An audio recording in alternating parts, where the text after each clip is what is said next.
Oh, hello. Hello. Why am I not on screen? Hello. Hello. I'm here, honest. Hello. I don't know what just happened there. Hello, everybody. Good morning. Good morning. Good morning. Thank you for joining. Why is that cushion so flat? Good morning, everybody. Thank you for joining. This is Coffee and Makeup. My name is Lisa. This is Beyond Authentic Health and Beauty.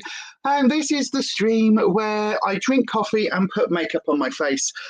Sorry I'm late. I was just reading a whole thing on Instagram. Oh my God, one of my friends has had a horrific experience. But yes, everything is fine. So they're all okay. Everything's fine. But I literally was just like, oh my God, I need to give them a ring, but then I can't do that because obviously I need to be on a live stream. So that's what I'm doing now. But anyway, hello everybody. Good evening, good morning, good afternoon, wherever you are in the world, and welcome to the stream. This is all really weird because I've been using my phone to use as the camera, and now I'm using the laptop. So it's all a bit weird. But anyway, good morning. I finally had an amazing night's sleep. So I don't know whether you can see, look how my eyes are like piss holes in the snow, to be fair, but look how refreshed my skin is looking. I'm like, oh my God, thank God I've slept. I've slept. Thank you, Anita. Thank you for letting me know that. Nanette, oh God, I know. I am going to have to put my phone on because every time I'm going to click on a message, everything's going to wobble to all hell. Right, okay, I hadn't thought that far ahead. So yeah, right, okay. Hello, Nanette. Hello to Ed. Ed's here. Hello. Anita's here. Good morning, everyone. Kylie Osborne's here. Hello, Kylie. Lovely wave. Hi, Nanette and Anita, says Ed. Everybody's saying hello to each other. That is lovely. Yes.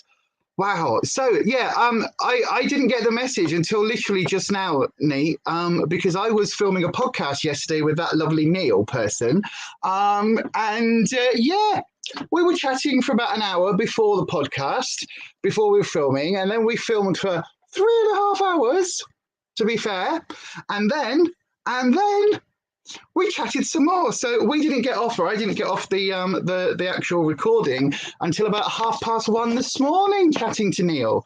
So yeah, that was a little unexpected. Sorry about this. I'm just setting the phone up so that I can do this now while I'm on the live stream. But what was that? Hi, no, I can't. You need your own chat show. Oh, thank you. I would love my own chat show. Do you know, I used to host. Where's the camera here? I always forget where the camera is on the different devices. I used to actually host I was a radio presenter. So I used to do the morning show, the breakfast show for a while, for a long time. But then getting up and getting to the studio for for 5 o'clock.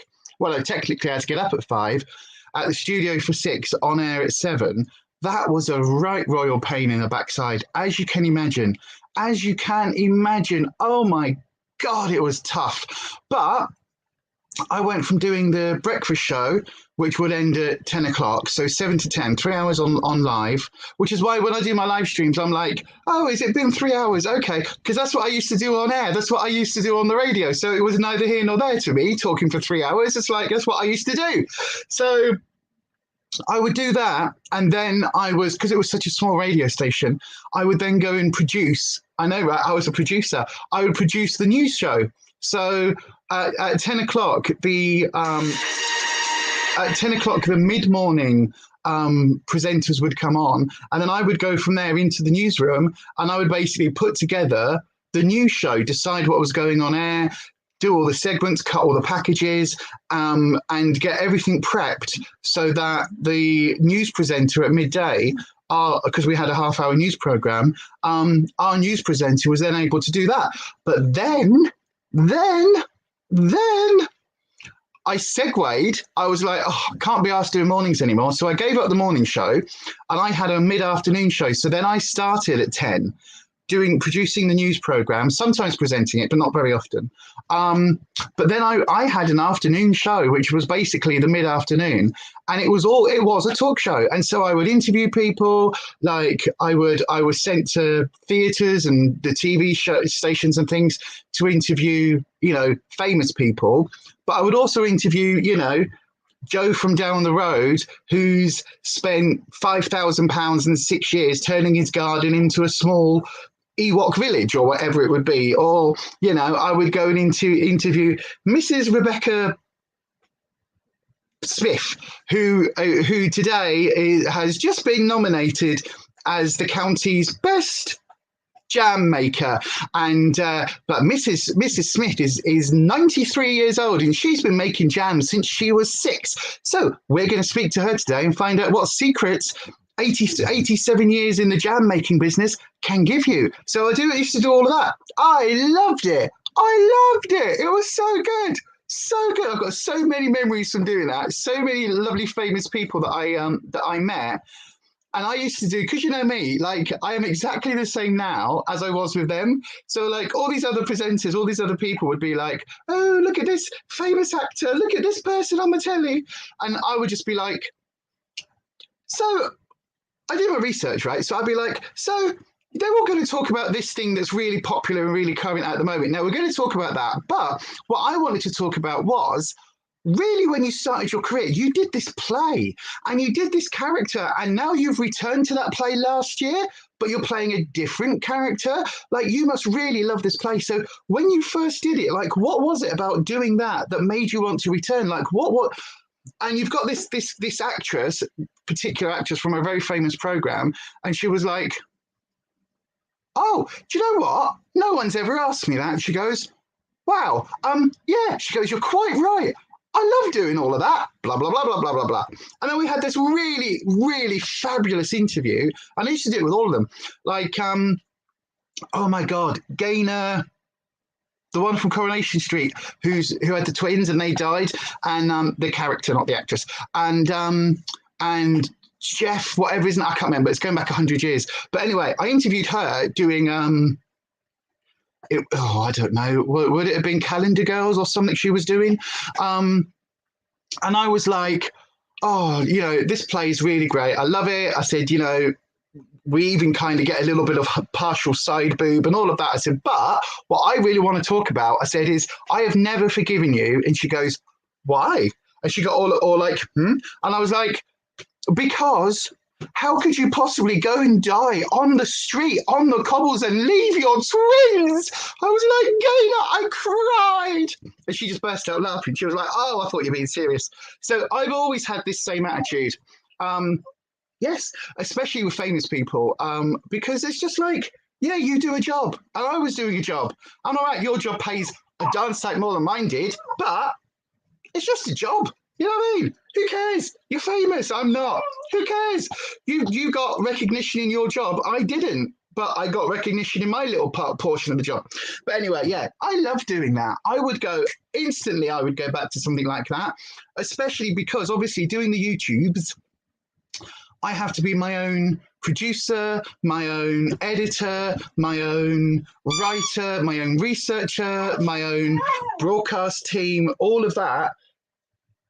You've got it in front of you, your shoes. Don't even start that, Mr. Nonsense. No, I can see it right there. It's right to the side of your leg. But I used to have to do everything. So yeah, I mean, now I have to do everything. But back in the day, we had teams. Well, we didn't have to. I never had a team. I've always done it all myself because you know me. It's just that, innit? Anyway, not talking about that. Look at that. You see how you can distract me by getting me talking about times, like things that I've enjoyed in the past. Anyway, let me just see if I can sort this camera out so that I've got we don't have a wobbly screen. Let me just sort that for a second. How is everybody doing, by the way? How are you all doing? Well, this is your Thursday morning check-in, everybody, and your Thursday morning reminder to be kinder to yourself. That is what I am going to be saying today. You need to be kinder to yourself because, where's my headphones gone? You see, this is why I need a chat show so that I'd have somebody else to help me set all this stuff up. Hang on, I can feel it. There we go. Found my headphones. I need to plug that into here, otherwise the feedback is going to be absolutely a nightmare. So yeah, how is everybody doing? As you can tell, I am in a much better mood than I was when I did when I did the other live stream, excuse me, that was really tough. That was really tough, to be fair. But I was really struggling. I was really struggling. And yeah, I know that obviously nobody's been interested in the in what I've had to say in terms of like my past this morning because we've lost pretty much all the viewers, but you know, whatever's. So it is what it is. Let me just do. Oh my God, what was that? Oh, things randomly falling down in the kitchen. You know what I mean? A little bit sus. A little bit suspicious. Right, okie dokie. So bear with everybody. There we go. I've got my own message. Let me just click on this. Let me just click on this. And then we should be a lot more good to go. You're bound to be in a better place. You had a binge, went away, and you got a better result. You're quite right, Kylie. That's it, you see. That's what you need to do. Have a massive binge and then like come in with a massive weight loss and then you'll be fine. I shouldn't laugh, but it is funny. It is one of those things. I was like, yeah, that's not supposed to go that way. Right. StreamYard, doopies. And hit that button, and that should connect me. Is you connecting me? No, you're not. Do you know what, though? Do you know what? I've got to say, it's been really tough. It's been really tough. I know I'm joking about it, but it's been really tough. And I am expecting a gain next week, to be honest. I am expecting a substantial gain next week because my body, as I've said on many podcasts and many things in the past, my body always tends to operate a little bit behind where I am. So, you know, why would I sit here and go, everything's fine, when, you know, the reality is that everything hasn't been fine. And, you know, I am expecting a gain. I really am. So, right then, this is now working. So bear with me 2 seconds. We should be able to do this. Sorry.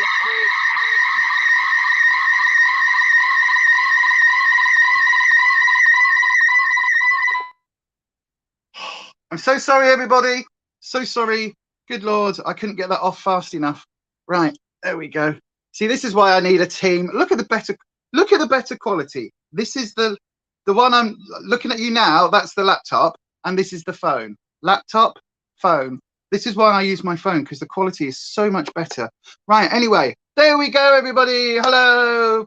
Yay, we're back on better quality. Love the feedback. Sorry. Oh, sub mode isn't on either. Oh gosh. Right, okie dokie. Oh look, captain of a starship, you are a wanker. You are a toss bag. You can go and fuck yourself.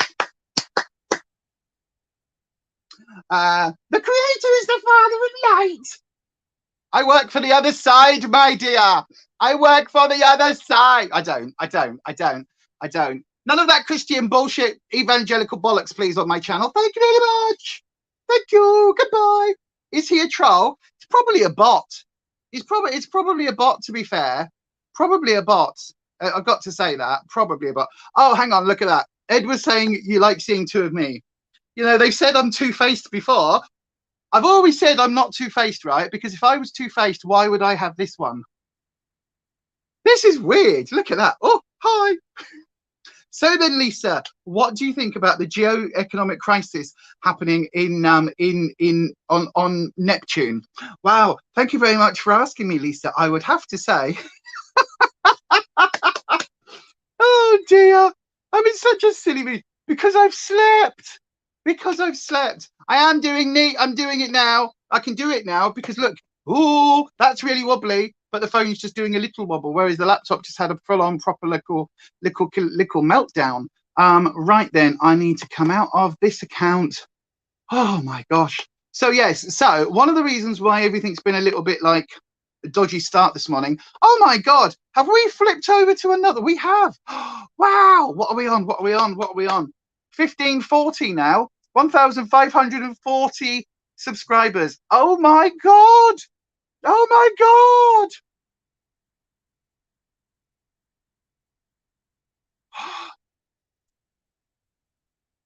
Every time that goes up another number, it goes up another 10. That is bonkers.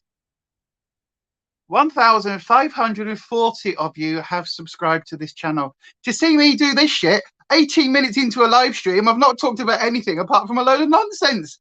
Good Lord. Oh, well, hello, everybody. Wow, that is bonkers. I thank you, everybody, for subscribing. Thank you so much. Like, it means more than you can ever imagine. Like, I still don't know why anybody watches my drivel.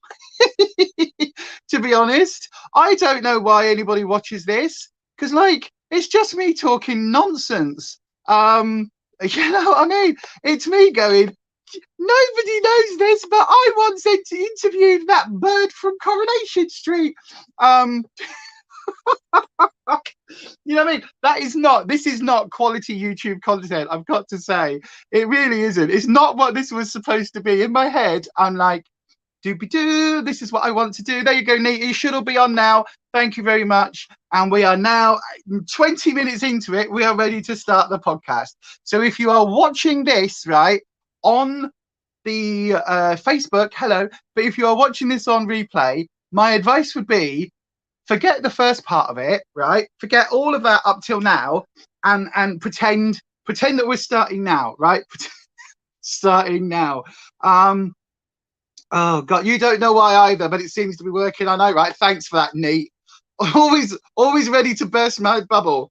You burst your bubble. Right then. So we're going to start the podcast officially now, right? We'll do a do-over. Right. Lord, me, Lord. Are you ready? Are you ready? Are you all warmed up? Let's go. Round the ragged rock. Round. I can't say that because I can't roll my R's. Right, we're all ready. We're all ready to roll. Let's just get everything nice and angled perfectly. There we go. Come on. Right then, there we go. Everything is now sorted. So we're now going to do the official start to the podcast. Are you ready? Are you ready?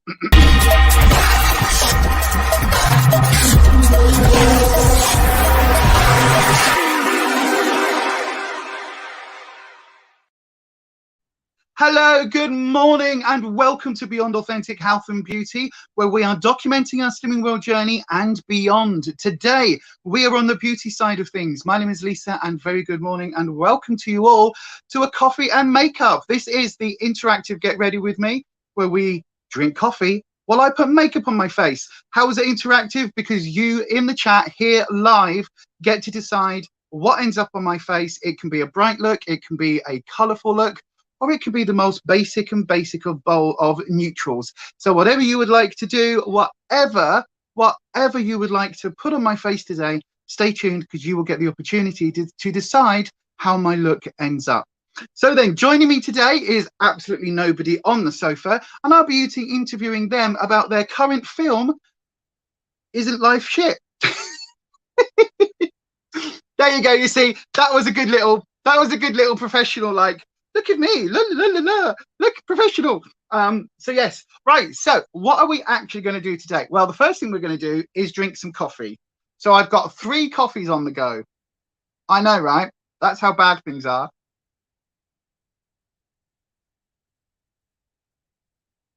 Three coffees. I've got my amazing Pact coffee. This is a Santa Rosa blend, I think it is, from Pact. It's so delicious. They say it's got like an orangey, like a chocolatey orange undertone. It isn't orange at all, but it tastes almost, I don't know. There's just, you know, when you drink a really nice, like, not nasty coffee or cheap coffee, you know, when you drink a good coffee and there's just like a fruitiness. It doesn't taste citrus though. There's no orange to it, but it does just taste like almost like fruit salady. It's really lovely. It's really lovely today. I'm loving that. But I've also got an instant coffee in this cup over here with some skinny syrup, salted caramel, because I was feeling that way out this morning. I was like, I'm going to have that one as well. And in my backup coffee, because, you know, I am a little bit prepared, I've got another instant coffee as well because my coffee maker was taking too long this morning. Your eyeshadow matched your banners the other night, pink and purple, when you did your confession live. Do you know what? Pink and purple is one of my go-to colors. Blue and purple I've started really liking as well recently. That's been something I've been not trialing, but I've been doing a little bit. So yeah, so what are we actually going to be doing today? What is the makeup we're going to be playing with? You've got a hazelnut flavored coffee today. It's proper tasty, Ed. Wow. Oh, where's that from? Is that a Beanie's coffee, or have you got like a hazelnut syrup? Because we've got in B&M Bargains, they do the little, like, it's by the Skinny Sauce Company, the Skinny Syrup Company. There's a little like squeezy thing of like concentrate. That's what it's called. It's like a concentrated syrup. They do a hazelnut praline one, and it's like Nutella. It's like Nutella. Oh, it's so nice. It's so nice. It's so delicious. So people are already deciding on, like, I am ADHD. You seem like me. Oh, I am totally ADHD. I'm not diagnosed, Lizzie. To be fair, I'm not diagnosed, but not yet, because, you know, if you've got ADHD, you'll know adult services in the UK are terrible if you're in the UK, but they are terrible to try and get a blooming diagnosis. They really are. I do love, what was that? I do love pink and purple. You're quite right. Only because it's so easy to blend together. It's like, it's second nature. You don't even have to think about it. It's so easy because you just take the pink, you deepen it up, you add in a little bit of the purple, and by the time you're here, you're in like super rich Cadbury purple. You've gone from Barbie pink to Cadbury purple in a really nice seamless blend. I love that. It's beanies, and it's your go-to coffee. Well done, Ed. Beanies for me is a little bit bitter, but I do like some of their coffees. So maybe I'll give the hazelnut one a try. You've got the salted caramel one as well. It's so good. It's so good. It's amazing. Anyway, what are we doing today? I keep asking and not answering. Well, this, oh, I can't even lift this up properly. This, oh, Bags of Pride by Costa. This heavy bag is all of my, Jesus, all of my Decluttered Revolution makeup palettes, right? All of the Revolution palettes that I have already gone through my collection in the declutter video and chosen to declutter, right? So none of these are going to be staying in my collection at this moment in time. But what I was thinking is, I have palettes in here that are basic neutrals. I have palettes in here that are brights. I have palettes in here that I hate. And I have palettes in here that I quite like, but I've now got better versions of, or newer versions of, or that I've just got different color stories of, right? So what I was thinking is, let's revisit it. Let's go through this bag.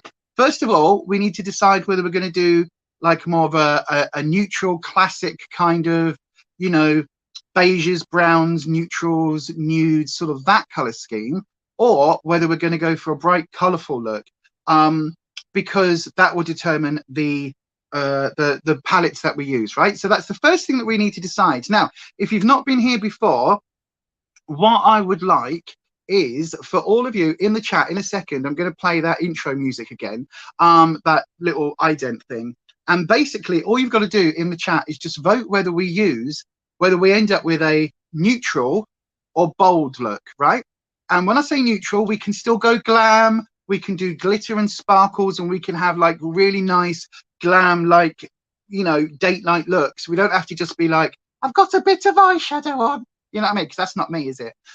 So we can do like some nice looks. They don't have to be bold. I mean, they don't have to be boring just because they're basic, right? So then that is the choice.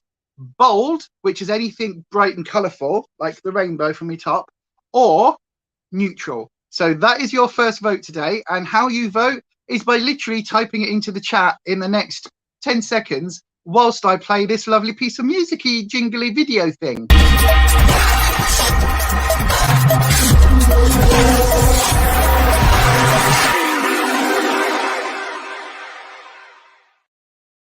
Right then, let's have a look on the chat. Right, so we've got bold. As it's you, it has to be bright and colourful. So bold, bold, bold, says Nanette.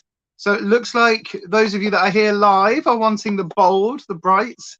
Right then, so first of all then, date night glam, says Ed. Oh, I would love. My husband's coming home today. Yay! He's coming home a day early. I know, I get so excited. That's probably why my mood's lifted as well. He's coming home a day early. I'm so excited. I think he's probably said to his sister, look, our Lisa's having a complete meltdown. She's having a complete wobble. Like, I need to get home. I think he's probably said that to her, and she's gone, go, she's having a breakdown. I'm not, but I had a wobble, didn't I? I think that, like, his sister's probably gone, oh shit, I saw the live. Oh no. But yeah, he's home soon, so I am excited. We're not soon, but he'll be home this evening, so like that's really cool. I'm loving that. Anyway, right then, so we've gone for bold, so that is excluding the by the way, if any of the spanners are watching, these are all the ones I'm going to be taking pictures of, which is why the bag is in the lounge, for first dibs. So we've got the Maxinska, which is like a nudie. I've never even used it. Nudies with a couple of, you would think I would, because there's like a pinky tone and a violet-y tone. Never used it. So that's a neutral. Hang on, let me just move those over there. Right, so that's a neutral. What else is in here? This is you see, although it's classed as a bright, I still think that to me isn't bright enough. That isn't bold enough.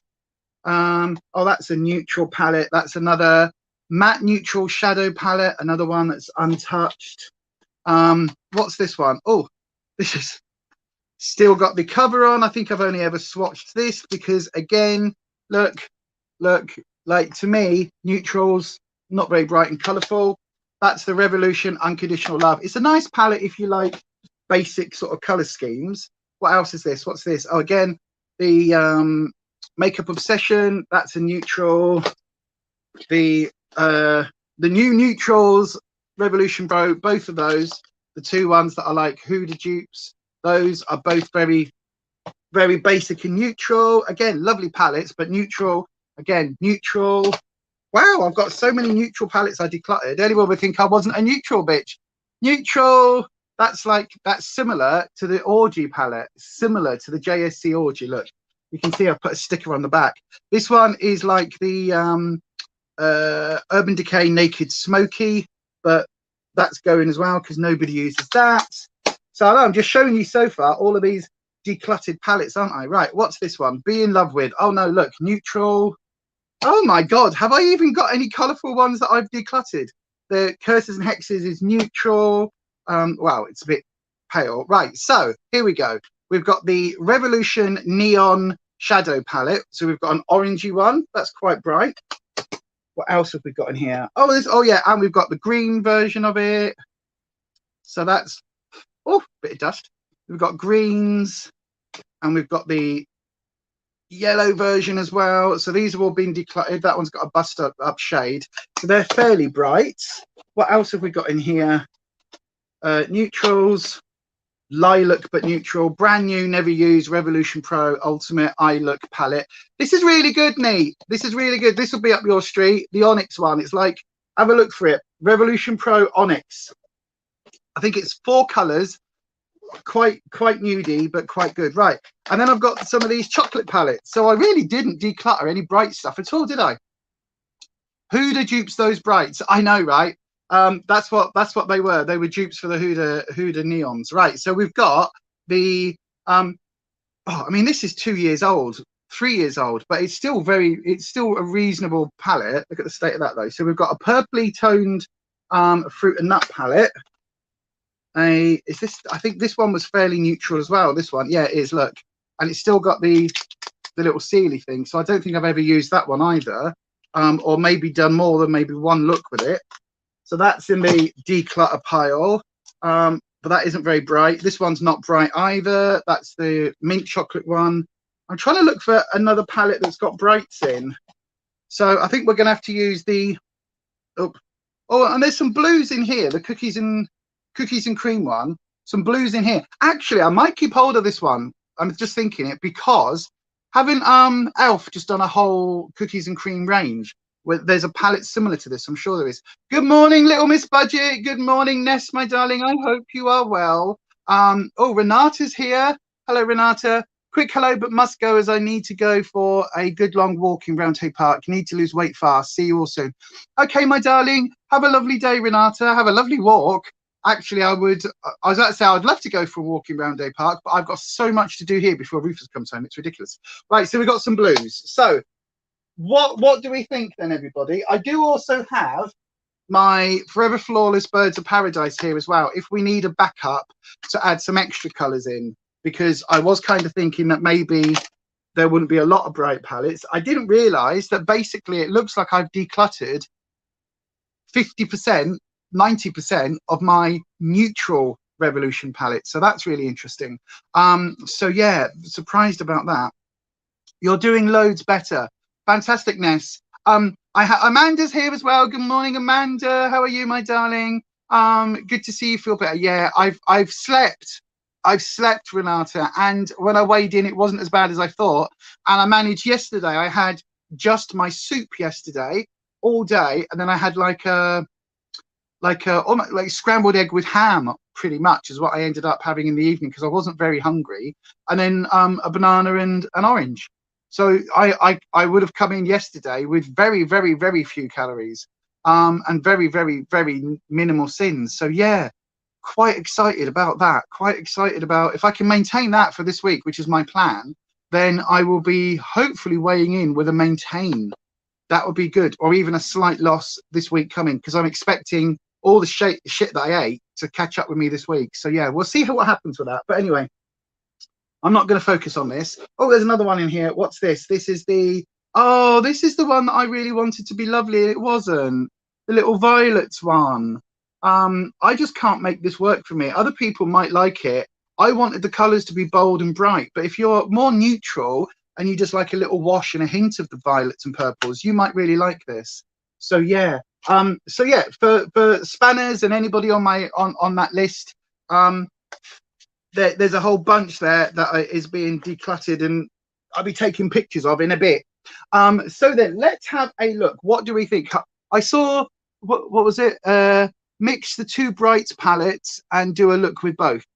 What do you mean by the brights ones? Do you mean these neon ones? Because we can certainly do a look with the 3 little Revolution neon shadow palettes, the dupes for the Huda.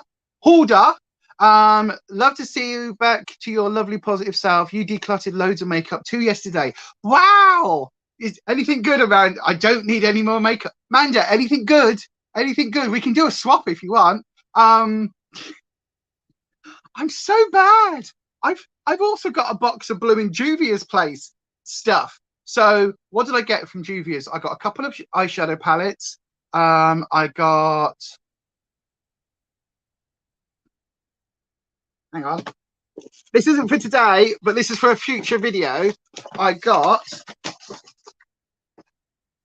oops, because if you don't know, everybody, Juvia's Place is now in Superdrug, so you can get it in the UK, and they've even got things that I don't think you're supposed to swatch, but you can go in and swatch. So I picked up the Sweet Pinks by Juvia's. I picked up a I Am Magic setting powder, White Sands, which is interesting because I need to add a setting powder into my into my Team Project pan. I also got a the Violets palette, which is my purple palette. I mean, oh my God, Anita, I've just realized what I did. I got the pink and purple.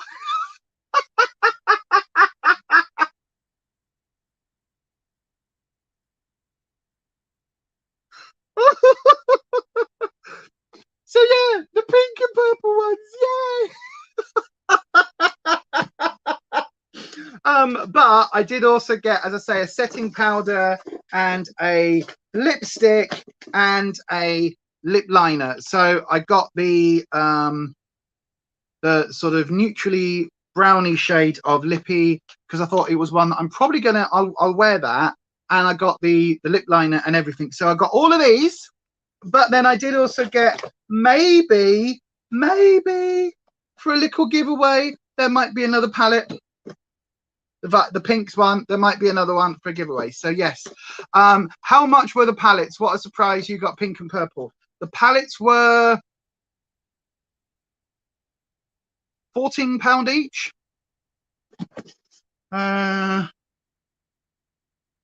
It doesn't give me prices on here. I think they were £14 each, so not horrendous. Or was it £12 each? 12 or £14 each. Not expensive, not horrendous, but quite good. But yeah, quite good. So yes, so that will be coming soon because I've got some Juvia's, but they haven't got the foundation range in, which I was really disappointed by. Not that I need to be spending £10-12 on a foundation that I've never even tried, a formula I don't know, and a colour that I don't know. You know what I mean? I don't need to be doing that. But anyway, right then, Ed's saying that you quite like the Forever Flawless Birds of Paradise one.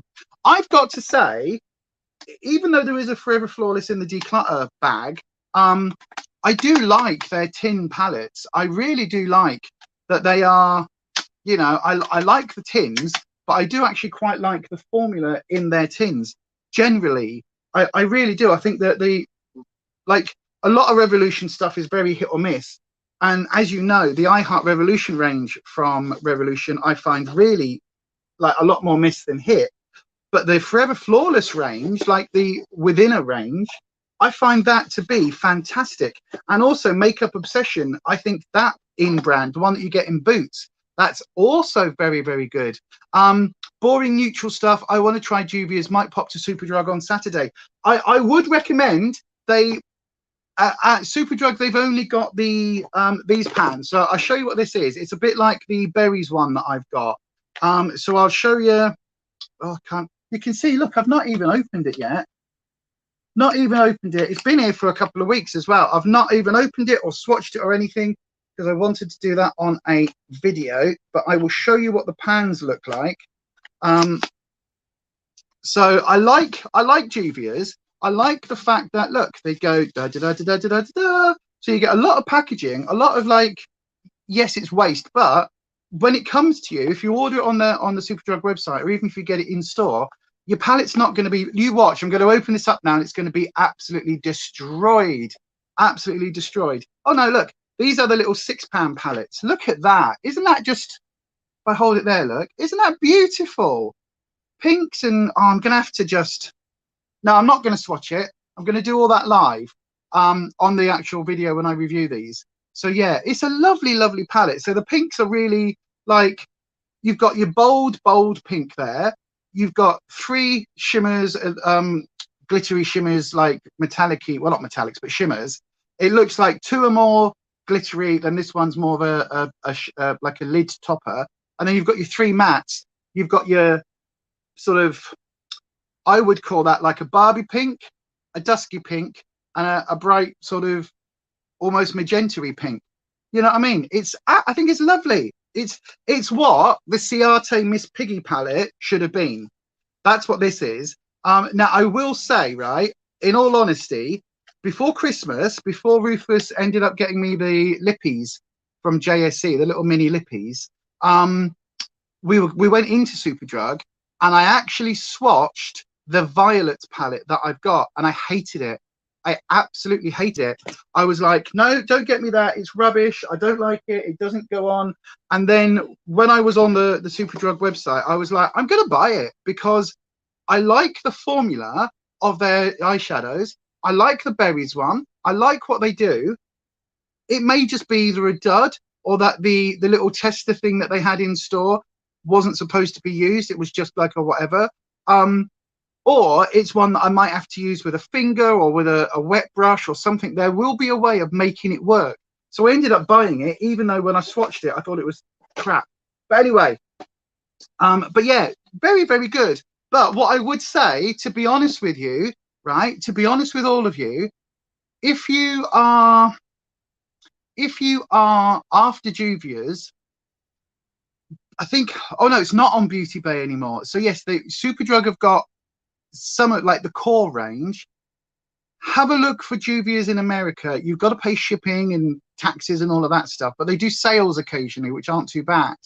They're £9 palettes, like the Warrior, the Zulu, all of those. Some of those palettes are very, very, very good, very good. And I would recommend those, really recommend those. So yeah, right then, okay. So there's also another couple of jobs that we've got to do, and I need your help on, because I don't know whether you can, you know, like if I just do that, look at all this mess. Because what I've got in next to me here is my Team Project pan. I don't know whether you saw the update, but I used up my Revolution setting powder and my setting spray and my primer. So the setting spray, I've already got a new one in, so that's good. That's good to go. Oh yeah, and my cheap Lidl orangeade, because you know, 100% no natural ingredients, completely man-made from chemicals, 100% poison, toxic, and man-made in a laboratory. But yours for just 47p for 2 litres. So of course I'm going to buy it. You're wearing a t-shirt, Nanette. Right, hang on. No, you're wearing a shirt. Let me read it off there. It's better. With the colours teal, orange, yellow, blue, and red. So what colour eyeshadow should you wear? Anything with those colours in, all of them, or any of, or even none of them. To be fair, with that sort of bright colours, you could get away with anything. You could just do a nude, like a beige look. You could do a full-on like orange and yellow sunset look. That would look really, really lovely. That would be good. Nothing wrong with freeway. You love it. I know, right? It's good, isn't it? Like the majority of the only thing I would say is cola has to be Pepsi, and either Pepsi raspberry, vanilla, raspberry. Oh yeah, vanilla. That's nice. But the raspberry or the strawberry Pepsi Max. That's what I drink cola wise. Got to be Pepsi.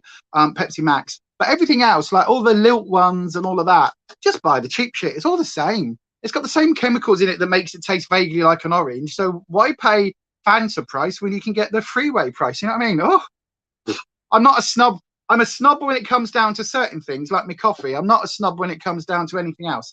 Anyway, Nanette, I would say you could do a sunset or a sunrise look with, you know, like red into like yellow in the corner going up to a red. So you could do that. You could do a, what else? You could do, you've got a teal and you've got a blue. So you could do like a blue, a pale blue, going across to a slightly deeper blue and then teal it out so it goes slightly green, or go from the opposite end, start off with the teal on the inside and then deepen the teal so it becomes like bluer and bluer, so it ends up with like a blue on the outside. Could do all of that. That would look really good. But pretty much with those color schemes you could do pretty much anything. Oh no, oh no, oh, you can't drink fizzy pop because it gives you acid reflux. Oh, Little Miss Budget. Oh no. Oh no. Oh, I couldn't imagine life without fizzy pop. Oh, that's awful. Isn't that awful, isn't it? I couldn't imagine life without fizzy pop. Anyway, right, let's get comfy. Right, so then, yes, the other thing I need your help on, that's what I was saying, is powders and primers. I've got my, I think I'm going to use this primer for my project pan next. It's the Maybelline Face Studio Prime Pore Minimizing, this one. So I think this is going into my team project pan next. I haven't got my scales here, so I can't weigh it. So I'll have to use it today, then weigh it, then put it in my project pan. But it's the powders, because I've got so many powders. And this is all the stuff that I'm willing to let go on really quick, right? Really willing to let go, use up all the rest. So this isn't like my Beauty Bakery or like the Lacura one that's actually really good, like the Laura Mercier dupe that Neat sent me, because that's actually really good. So I don't want to pan that because I want to be able to use it when I want to use it, if you know, if that makes sense. So for setting powders today, I've got 4 loose setting powders to try and work out if I'm going to put these in my project pan. And I've also got 1, 2, 3, 4, 5 pressed powders that I want to know if anybody is interested in me using for the project pan and then like giving my reviews and all of that stuff. So, by the way, I've got, has anybody ever had this? I've got a little tiny spot or something on the inside of my nostril, just in here. It's so painful. It's like, it's not come up as a head or anything like that. But it's just like, it almost feels like I've cut it or something, but it's just like a little, oh, it's just so annoying. Right, anyway, let's talk about powders and then we'll go on to the eyeshadow look for today, because I need to make a decision about this, because if this is going to end up all over my face, I need to make sure that I can wipe it off before we do our eyeshadow look, right? If that makes sense. So the 4 loose powders I've got this, which is probably fine, right? It is probably okay. So this is a, oh my god, what was the brand? I can't remember. It's a professional stage makeup powder, except it's mainly talcum powder mixed with some of that powder, some of the stage powder. Leichner, was it Leichner? Yeah, I think it was Leichner. Some of that original stage powder mixed with a little bit of bronzer to get my shade, right? This is what I used to wear when I was touring, when I was on stage. So this is, considering I have not been on tour, right, so there was 5 years. So me and Rufus have been together 6 years this year, and I wasn't touring when I was with Rufus. And probably a year or 2 before that. So this is probably 7, maybe even 8 years old, the last time it was being used professionally. And I've still got it. And I've still got it because I'm like, yeah, but it's fine. It's a powder. And powders don't go off. So, you know, like, if any of you have got like your grandmother's powder or something from back in the day, like a Yves Saint Laurent or what's it called, Elizabeth Arden or anything like those powders from back in the day, like they should be okay. It's a cold sore, Lisa, believe you. What's a cold sore? What, in my nose? Oh, what, you mean like it could be a cold sore coming on and I'm feeling it in my nose? Oh, that's a good point. That's a good point. Bin it. Don't put that on your face. Why? It's actually like, it looks perfectly fine. I mean, to be fair, it does look a little bit grey. So yeah, all right. I tell you what, I'll put the look at that puff puff. Look how sad that puff puff is. I don't know whether you can see. It's so old, but it would still work absolutely fine. And you can't quite see, but there's actually my old stage name written on there.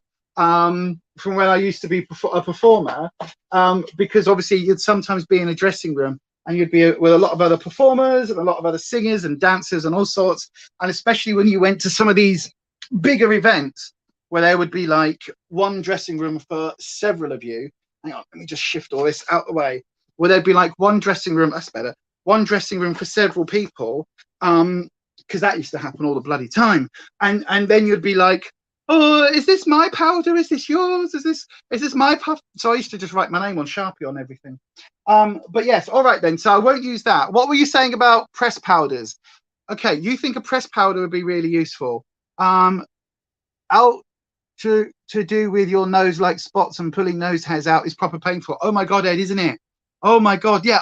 Like occasionally, you know, does anybody else find this? Is it just because I'm getting old, right? Occasionally, I'll be like, hang on, let's just get comfy and have a nice little chat. Does anyone else, right? I'll be like in the mirror or something, and I'll be doing my cleanser, and I'll be using my toner. This is spoilers. One of these is in my empties, and I'm now using the other one. And look, it's going. Oh, this is really expensive. This is like 25 quid for this size. Luckily, I've got a Pixie one to try that Neat sent me for Christmas. So I'm going to be trying that one next. But this is really good. This is a lovely toner. This and the that bloody collagen one that I hated. But anyway, does anyone else find, right? So you're going on doing me. I've wiped my makeup off. I've used my cleansing vitamin C foaming whatever. Done all of that, and I'm like, just get the last little bits. And I'm looking in the mirror like this, making sure I've got none of my mascara left. And then you go, what is that? And then there's just like a hair coming out your nostril that's not been there. And then I'm like, where's that come from? It hasn't grown. It's not like it goes, whoop. It's just like all of a sudden you just go, oh, I'm just doing this. And then you go, and you got a little log. Where do they come from?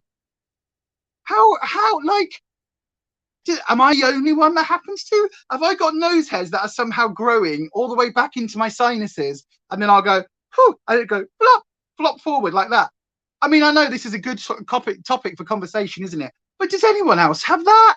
Where do they come from? How is it that I'm like, you know, take my makeup off every day I do my makeup. I'm in the mirror. I'm like checking my mascara. I'm not that I'm vain or anything.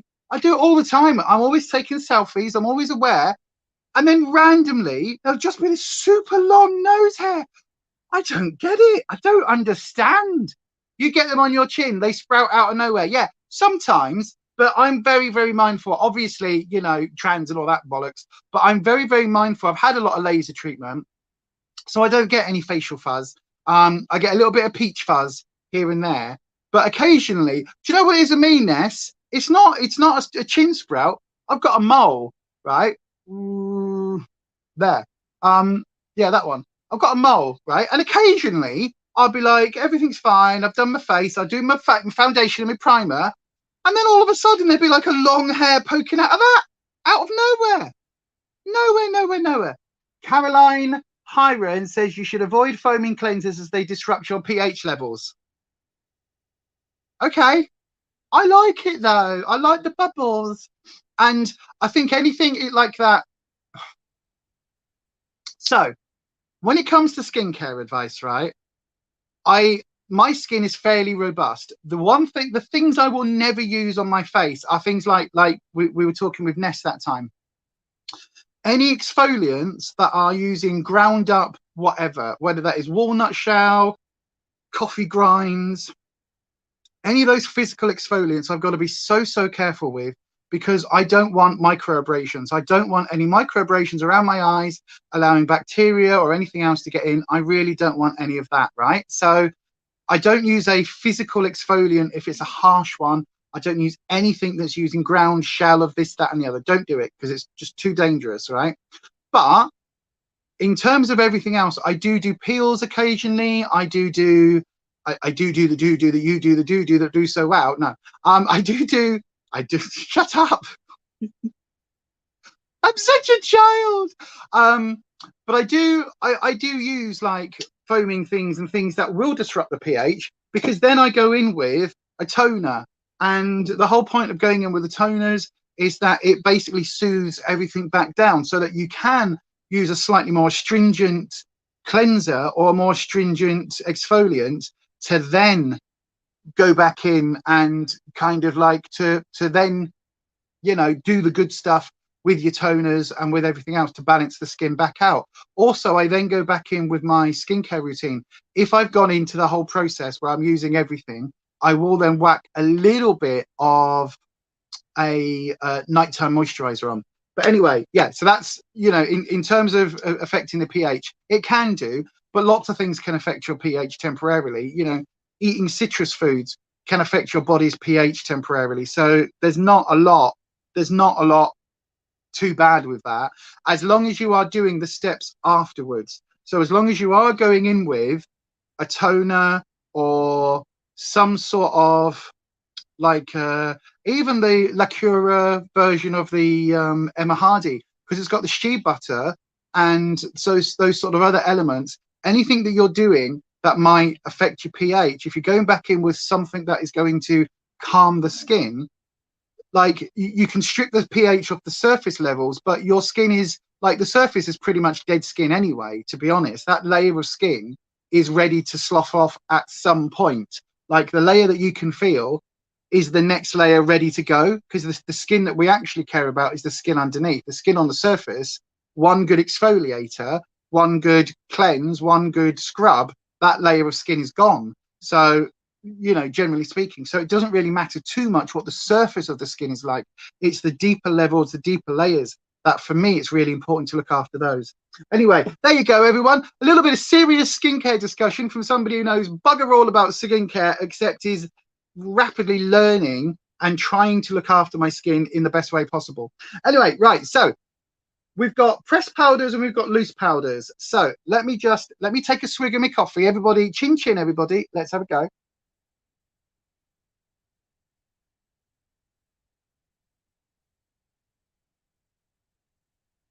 Oh God, I needed that. What's that, Ed? More frequently because of your hormones, you wouldn't mind so much, but your nose hair is ginger and your chops are brown. Oh, do you know what? Increasingly, any hair that I don't want is white. That's the thing. I'll be like, oh, sometimes if I do get a little chin sprouter, it's like a white hair. Where's all that come from? Actually, I know where that's come from. It's because when you have laser treatment, it works on the dark hairs. So if anybody, like, for whatever reason, I know quite a few cis women who have had laser treatment because, you know, women have fur on their faces. That's what actually happens. So if you have facial fur or you have some, you know, a bit more than a peach fuzz, particularly as people hit menopause and postmenopausal, you know, hormone differences can affect hair growth. And I also have a very good friend of mine was a very hirsute lady. She really was. Cisgender, you know, born female, identifies as female, but she had a lot of facial hair. It's just how she was. And anybody with PCOS and things like that, any of those imbalances can really change some of their facial fur. So I know a lot of women who have gone for laser treatment. And listen, the no-nos, the IPL home laser thing, don't bother. they're rubbish, right? Rubbish, rubbish, rubbish. Talking about hair color, I'm doing mine this weekend. I've got it in the kitchen. I still haven't done it because with the boiler breaking, that was my plan for yesterday, was doing my purple hair. Because I thought then if I mess up, I've got till Friday, till Rufus is back to fix it. Obviously, he's now back today, not tomorrow. So I'm going to get him to help me with the purple hair over the weekend. But yeah, that's going to be happening. It's in there. So yeah, that'll be happening. Anyway, so yeah, anybody who is, don't bother buying one of these little at-home no unless your hair on your face is so dark. So if you are maybe European descent, if you have Greek or anything like that in you, or if you are a person of color, so your melatonin is quite high, melanin, you know what I mean, the skin pigmentation. If your hair is dark, whether it's facial hair, fur or not, whether you are from, you know, anything other than like pasty pale Scandinavian type like me, then laser, the at-home no-nos and all of that will work. But if your hair is like anything from a mid-brown to lighter, and your facial fur or anywhere else that you've got it is mid-brown to lighter, then your laser treatment isn't going to work on anything that you can buy off the shelf, because it isn't high enough. It isn't like ka-chunka enough. So yes. Yeah, so just be aware, and then you have to go to a laser treatment and get it zapped properly, and that is fine. Why are we talking about, how did I get onto that? Oh yeah, nose hair. Anyway, what's this? You're going for, you noticed him in Aldi, reddish brown, you could end up looking like a ginger tomcat. No, I think that'll be fine. You know, Ness, it's Kirsty's fault. She influenced you to get one. To get what? What are you getting? Oh, sorry. You treated yourself to a Style Pro brush cleaner as they're $19.99 in Aldi. Oh, don't say that, because I've been looking at them as well. Ed's asking for recommendations for moisturizers. Ed, I think you're slightly behind on the chat. You might just want to have a look at your YouTube and skip forward a little bit. Moisturizers, I would recommend, actually, again, do you know what? Aldi gets it. Aldi gets my recommendation for one that you can pick up anywhere. You could go to Superdrugs and get a L'Oreal Age Rewind, Age whatever, like super, does all this all amazing stuff in it. Like, oh, hang on, I've got an empty here because I've been saving my empties. Hang on, where is it? L'Oreal Revitalift filler, right? So these, like, oh, there you go, the Revitalift ones. Those are very good for drugstore, I've got to say. But to be honest with you, Ed, I would recommend you go to Aldi and you go and have a look at the Aldi caviar, Lacura caviar creams. Do I have, right, so they do a Q10 cream. Hang on. Making me stand up. Hang on, everybody, I'm just giving you all a big hug because it's just there next to me. Good job I had a t-shirt on then, otherwise you would have looked right down my cleavage. So this one's quite good. The Lacura Q10, there we go, the Q10 day cream, and this is the cheap one, right? So I think this is like £3, something like that, £4. It's not bad at all. So £1.45, there you go.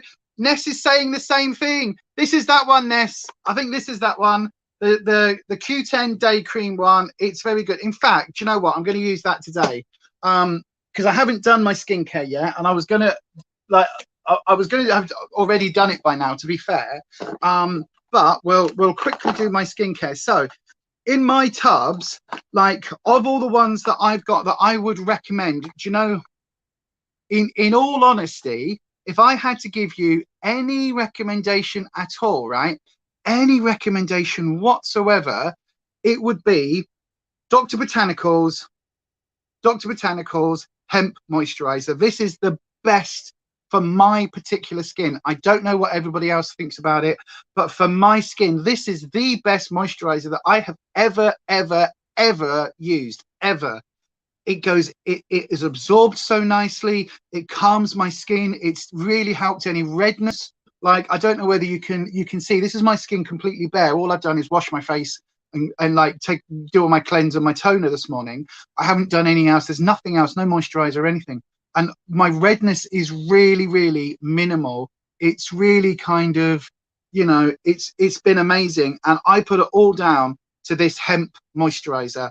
It's so bloody good. I've got one of these in my empties as well. This one's probably going to end up there. Neat sent me one for Christmas. I've got, I think, 3 or 4 in my skincare tub. Excuse me. And this was literally $4.99 on Dr. Botanical's website. But I think it's normally $14.99. But I would buy this. If this was 20 quid a pop, I would be buying it. Excuse me, I just spat. But I would be buying it if this was 20 quid. I absolutely friggin' love it. But for stuff that is available to go and pick up and to start trying, the Lacura range, the Q10 one, but if you can get the caviar creams, the caviar ones are amazing. That is my favorite one from Lacura, from Aldi. But this is very, very good. Yeah, and as Ness said, it is very good. I've just seen Byron pop up in the chat. Hang on a second, Byron. I'm going to get your message.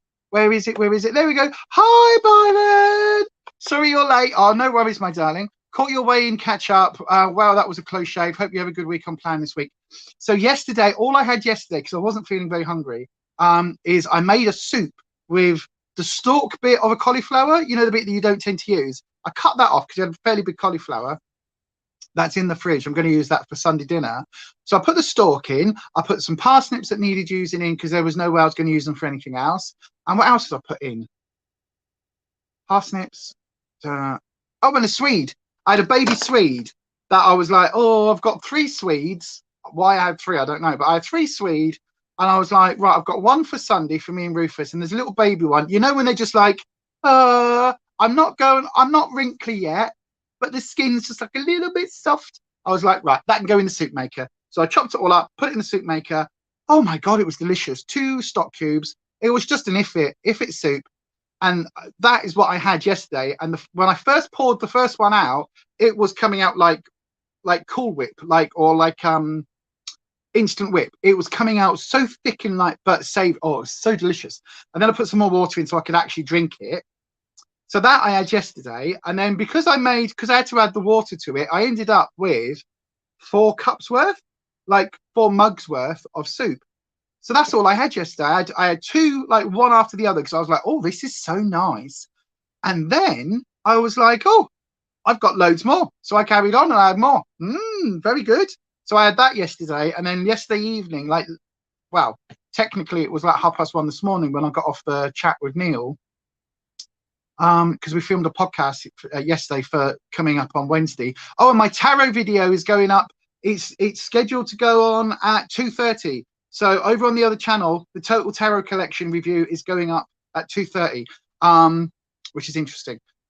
So yes. So So anyway, at 1:30 this morning, I did some scrambled egg with a bit of ham. It sounds weird, but I was like, I'm not hungry, but I just want something. So I had some scrambled egg in the microwave, and I just pulled some ham apart, bunged it in with it, a bit of salt and pepper, I put it on a plate, and I just scoffed that. And that was all I had. And I wasn't hungry. I had a banana and an orange, and that was everything I ate yesterday. So yeah, I'm doing all right. Yeah. So it's been okay. But yeah, I would recommend Aldi as a good budget skincare range. Oh,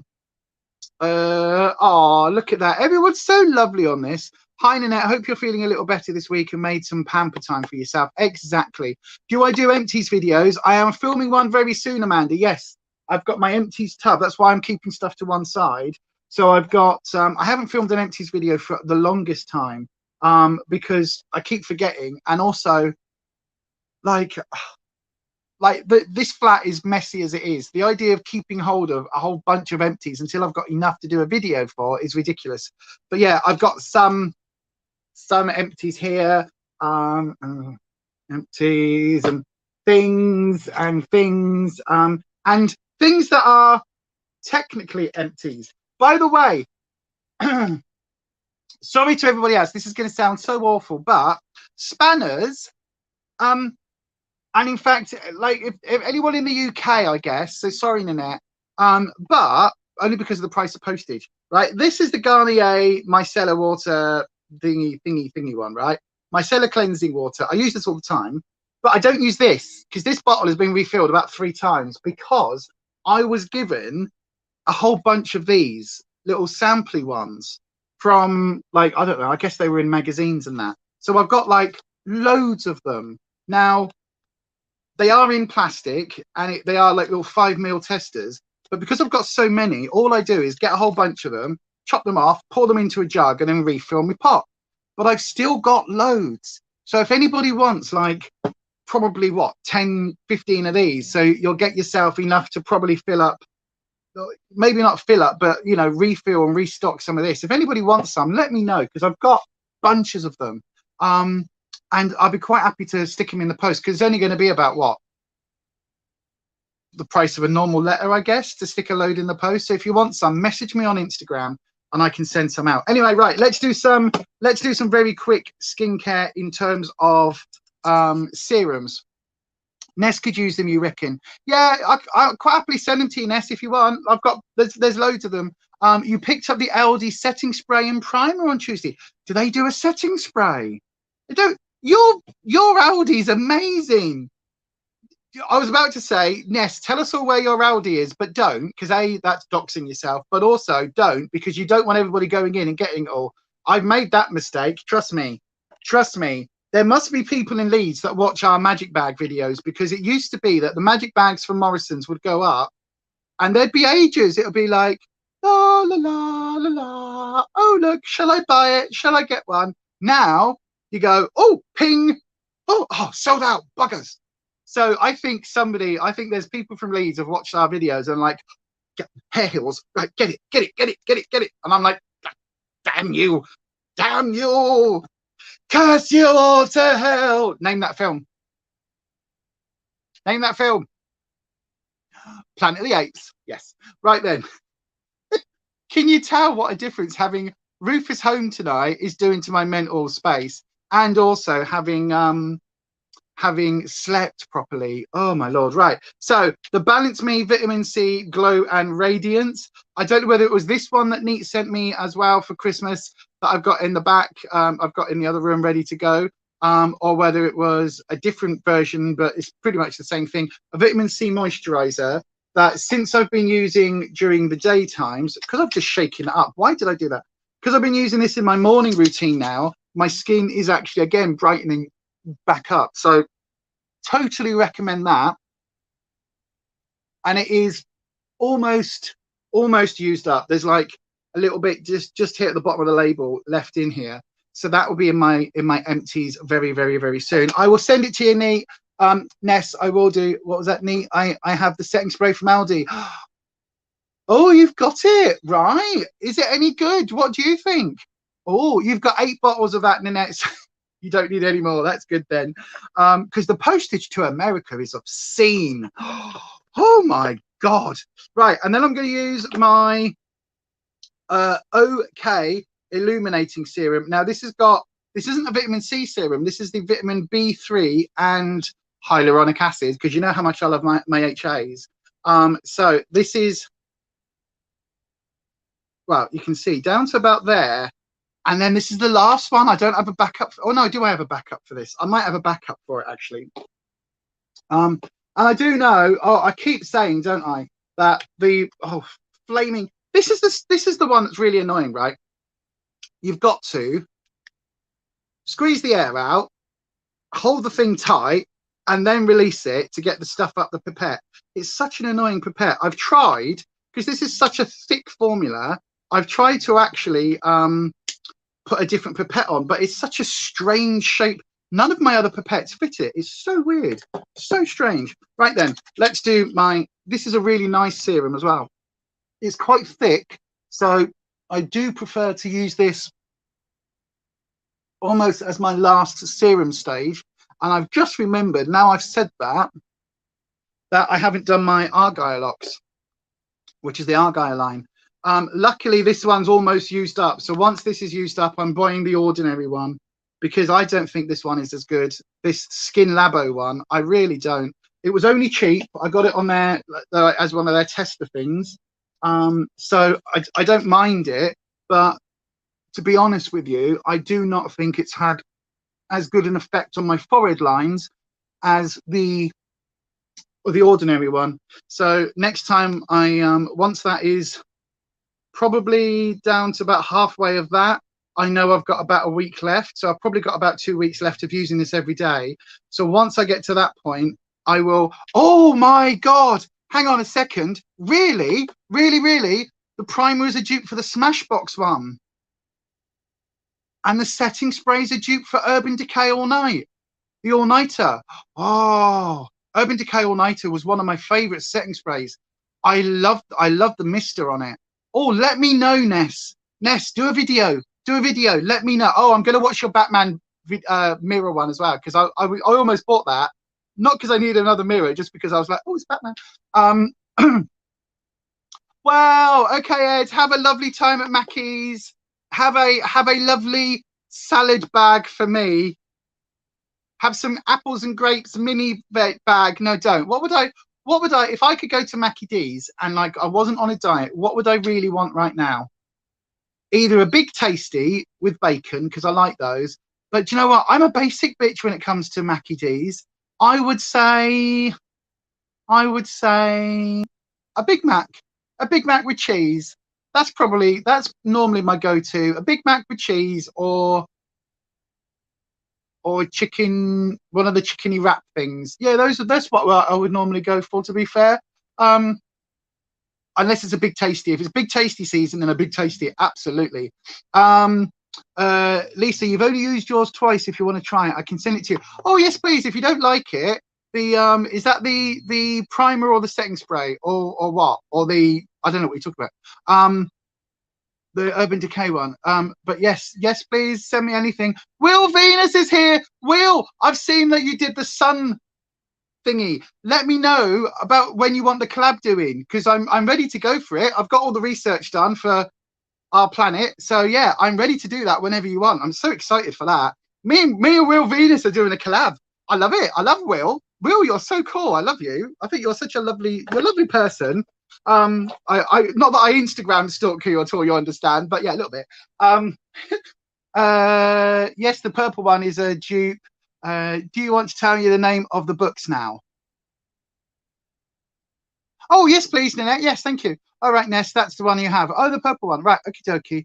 Oh, the setting spray. Yes, please. Also, though, that dupe for the Smashbox. Let me know if it's any good, Neat, because Ness.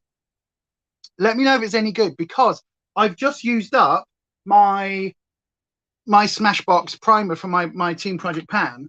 So that's used up. I can't find it. I must have binned it. I was going to put it in my empties. So yeah, so I'm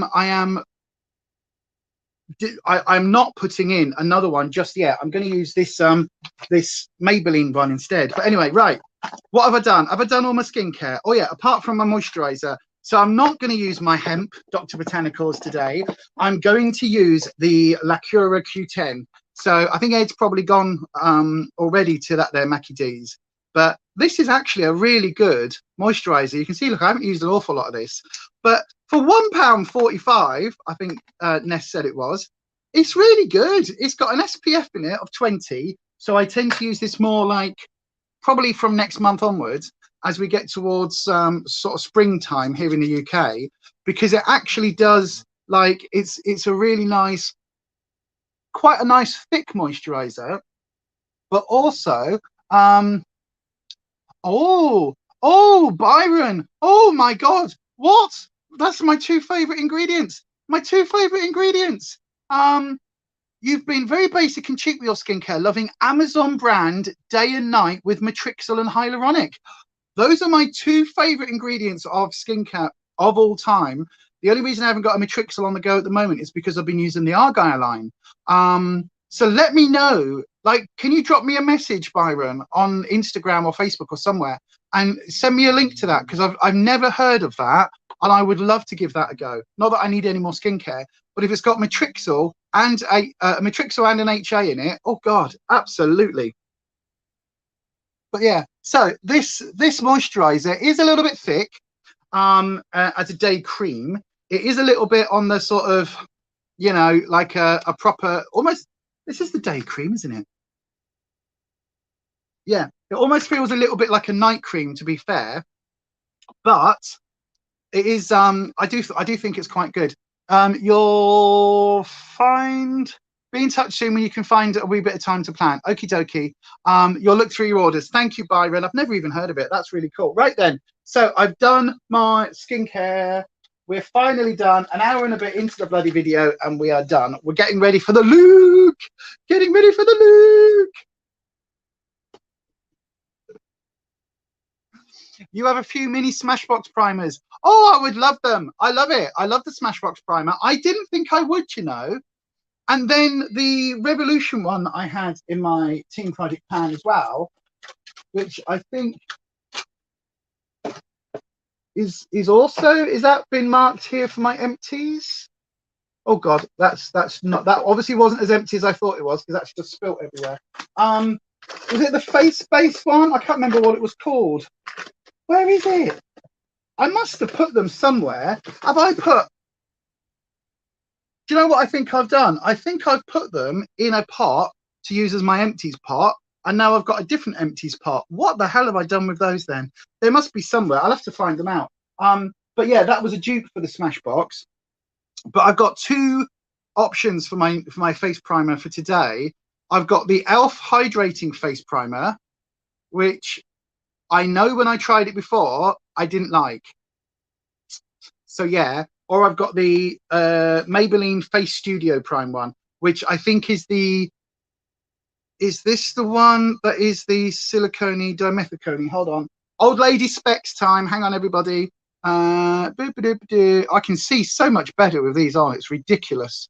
Dimethicone. Yes, it is. Right. And this one has dimethicone. Yeah. So these are two like similar.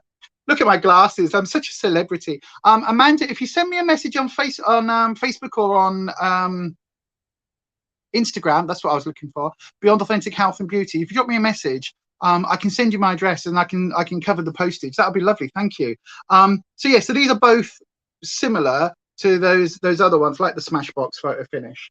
But this one I really didn't get on with, but it might have been like the skincare pilling up, and to be fair, my skin is still quite tacky from that Lacura because it does take a while to seep in. So it might be that I don't need a primer, but I'm going to use a little bit of primer. What do we think? Should I use a primer? Should I use a primer on top? Is the e.l.f. silicone primer? Yes, it's the dimethicone one. It's the one that is a dupe for, is it Melt? Is it Melt? In this packaging. So if I just went, oh look, I've got this primer, you'll be like, oh, that's the e.l.f. or oh, that's the whatever. You're still trying to find a primer which fills in the Grand Canyon holes in your nose. I've got, do you know what, I've got a divot just here. I've got a little scar from a blackhead or something that I had years ago. You know when you get one and it's got the root, and as it comes out it just leaves like, it leaves a crater that a moon landing could land, you know what I mean? Like, oh, plant our flag. So one small leap for man, one giant crater for Lisa's nose. That right here, right in the center. So yeah, I know exactly what you can just about see there. Look, there's like, do you know what it's like? You know where you've got the lip glosses or the liquid lipsticks that have got the little divot in the applicator, so you get more product. It's like that on my nose. There's just like a little tiny divot just there. It's so annoying. But I don't care. You know what I mean? We've all got craters and bumps and lumps. I don't care. But anyway, you say to use the e.l.f. one. Okie dokie. Well, then this one will go in my Team Project pan, the Maybelline, because I know that I like this. And for me, the Team Project pan, the point of it is to use products that I like, but aren't my absolute favorites. So with this, it's like, I like it. I know I'm going to use it. I know I'm not going to struggle to use it. I know it works well on my face. I know it's a good primer. Totally recommend it. Face Studio Prime. And I've also got a new one in the back as a backup. So I can use this up in a month or so, and I'm not going to go, oh my God, I need to get another one. So yeah, that'll be in my Team Project pan moving forward. I need to weigh that and do all of that. And then So we'll use the e.l.f. hydrating one today. Give it a shake because it's been in the back room for a long time. Yeah, it is. It's probably the exact same as that one actually, and the photo finish. But I remember when I did use this before, for some reason I really didn't like it. I don't know whether it peeled up, but it is just a silicone-y, you know, it looks like questionable substances, doesn't it? Fluids. That was loud. Thank you, Eddie. So yeah, look, tap, tap, tap, tap on the nose first. I always start if I'm trying to cover that up, I start there just to kind of make it a nice, like, give it a good old chance. And it does kind of work. Look, if you look, it does kind of start filling it up. And then start on my forehead lines, because that's also where that's my Grand Canyon wheel. That's like, if I can get my forehead lines, look at all the grey hairs. They're all going to be bright purple soon. I can't wait. I can't wait. I can't wait. I can't believe when I did that. I was prepared to go pink, green, yellow, whatever. Well, not yellow, but whatever colour I was prepared to do on that app thing. And when it came up with that sort of magenta-y purple, I was like, oh, perfect. That just shows that I meant to have the purple hair. But if it had come up like jade green or something, that would have been good. No, you see this? I don't know whether, in all honesty, whether I just didn't like dimethicone primers at the time, because that feels exactly the same as the Smashbox one. Exactly the same. And I really enjoyed the Smashbox one. That's really interesting. I really hated this. I remember trying it and going, no, ugh. That's so weird. I'm going to have to go back and watch the review, because because obviously my opinion on this has changed. But I mean, I don't know. It just feels exactly the same. Exactly the same. It's being absorbed nicely. Like, I know I've covered it all over my eye, both eyes rather, eyelids and everything. But no, that feels really nice. It's having a little bit of a pore filling effect.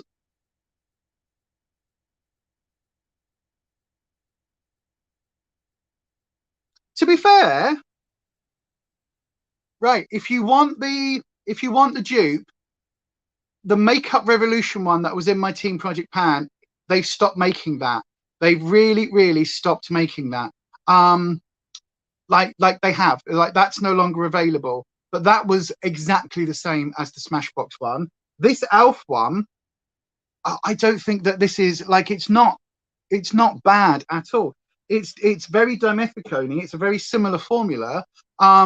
It's just got, I think it's got some, if I remember rightly, it's got some hyaluronic acid in it, which is why, I mean, it's not going to be an ingredient. It's not going to be listed like that, is it? But double check, because if it has got hyaluronic acid or whatever it is, it's got grapeseed oil, ascorbic plant. No, that's not it. Where is the? I can't recognize it. Try Melitate. That's not the one. Whatever it is, whatever the HA in it is, or whatever the moisture in element is, the hydrating element in it. I actually do like it. I like that e.l.f. one, so I would use that again. Absolutely. Oh, and this hair serum thing that I've got in at the moment as well, a straightening thing. I really like that as well. What, Eddie?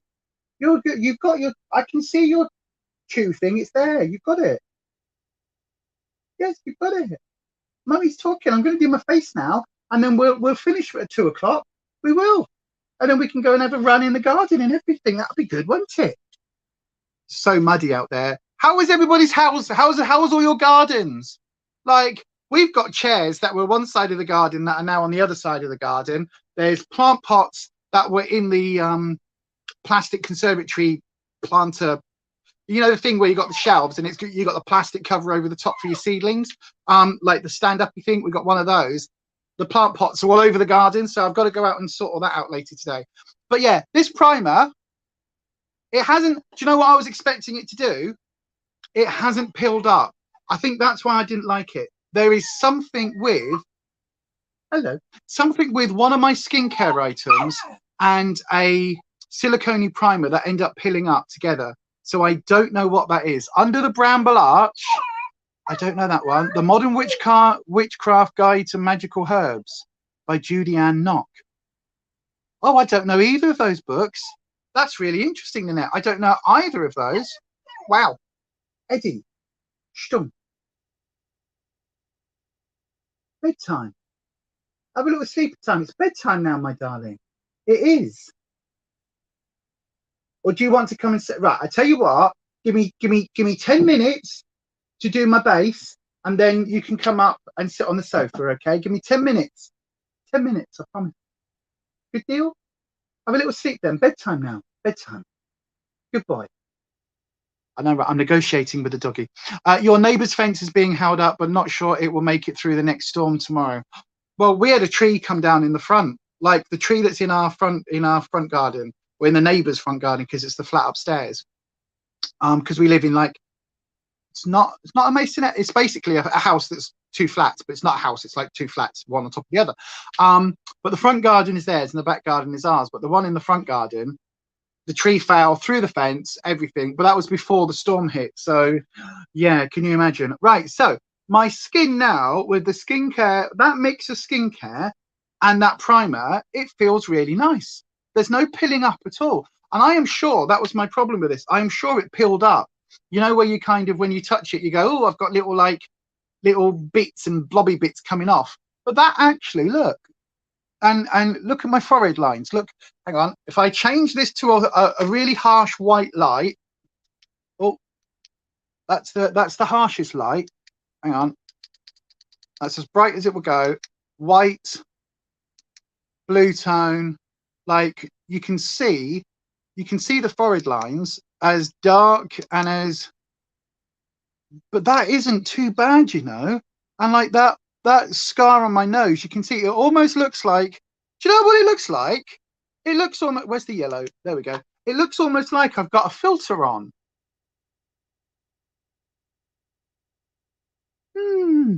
I might have to use this.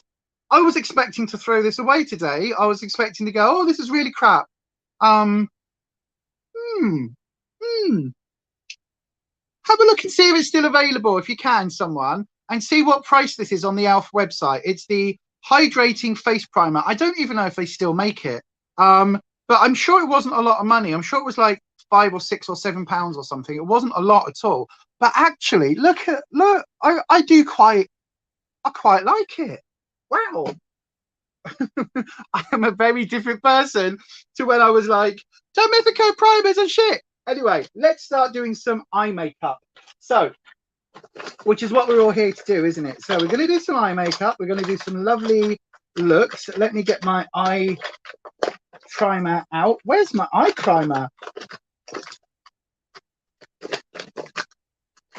Right in the bottom. Right, there we go. My Revolution Eye Elements eye element in the shade Core.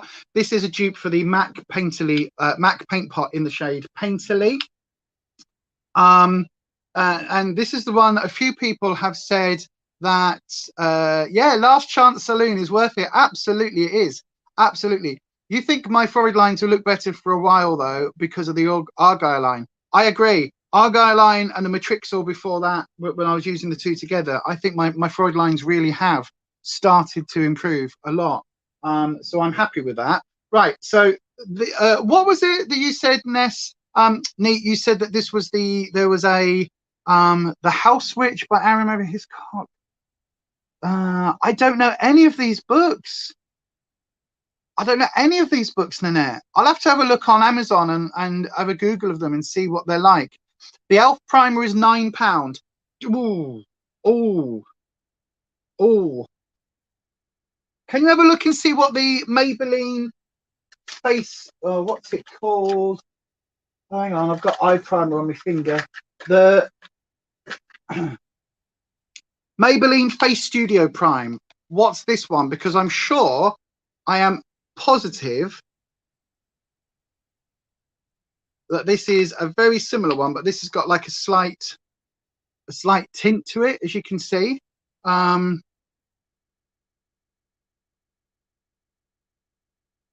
like that is like the pores on the back of my hand do start to blur with that one. So yeah, the e.l.f. putty eye primer is another dupe. That's the one that's the one that you were saying, but you were saying it was very, very dry. Somebody was saying that it was super dry. But that Maybelline one, if that's a similar price, I might put both in my project pan actually, and really put them to this. In fact, I will do. I'll put that e.l.f. one in, and I'll keep that Maybelline one in the project pan, and I'm going to put them both to the test over the next, until I do the next update, which will be at the end of February. And I will do a proper, like, I might even do a side by side one day. And I'll let you know which I think is the best one for the price. Now, if the £9, if that e.l.f. one is £9, that's pretty good. That is pretty good. We'll have to have a look and see what the Aldi dupe is like as well. So maybe I'll do a video. £6.74 for the Maybelline one on Amazon. So probably like £7.99 from Boots or something. Thank you, Ness. You're lovely. Thank you, my darling. So a couple of quid in it. You get about the same amount. Okay. Well, definitely put this to the test. I would say from the results just today, I really like that e.l.f. one. I really like that. That hasn't peeled up. It hasn't left, like, it's like my fine lines are looking a bit more minimized. Is that, no, that's not peeling up, that's a mole. Yeah, I don't mind that one. I really, really, really don't mind that one. Thank you, Ness. You're all lovely. You're all so lovely. Yeah, I don't mind that. So we'll put the two to the test, because that Smashbox one I think is great. In fact, one of the videos I'll do in the run up over the next month or two is I will do a test comparing them to the Smashbox one with that Aldi dupe as well. I'm going to do all four, because the Revolution one's not available anymore.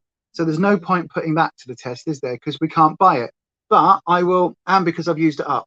You see, the thing is, right, again, this is like the MAC Painterly.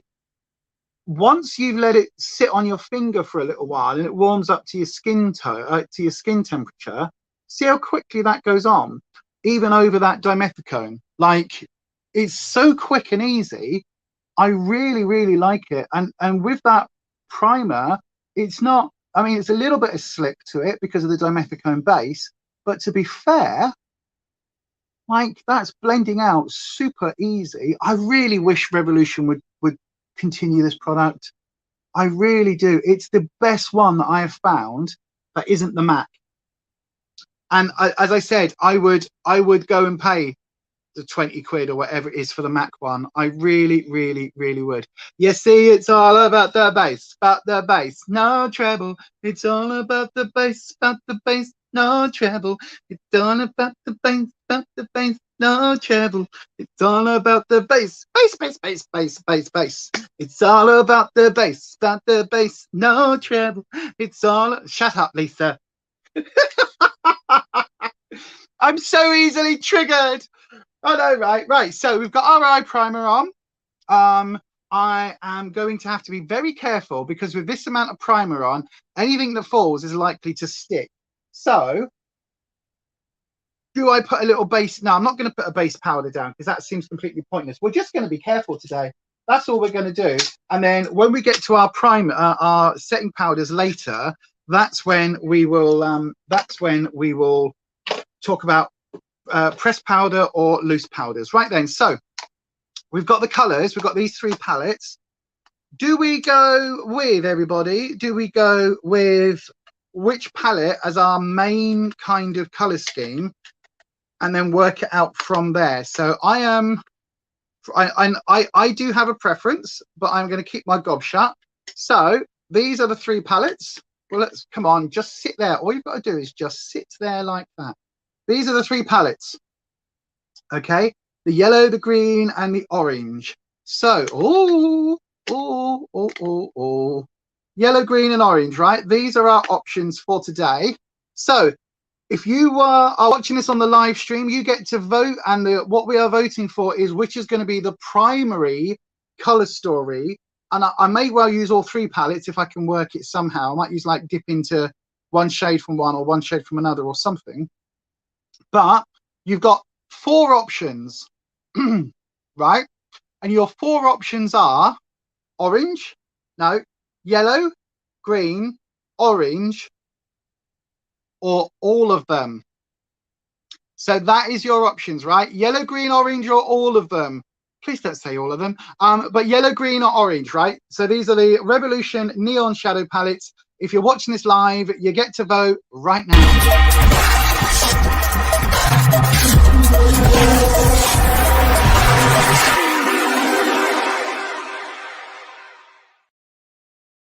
Yellow, green, orange, yellow, green, orange, or all of them. Oh, you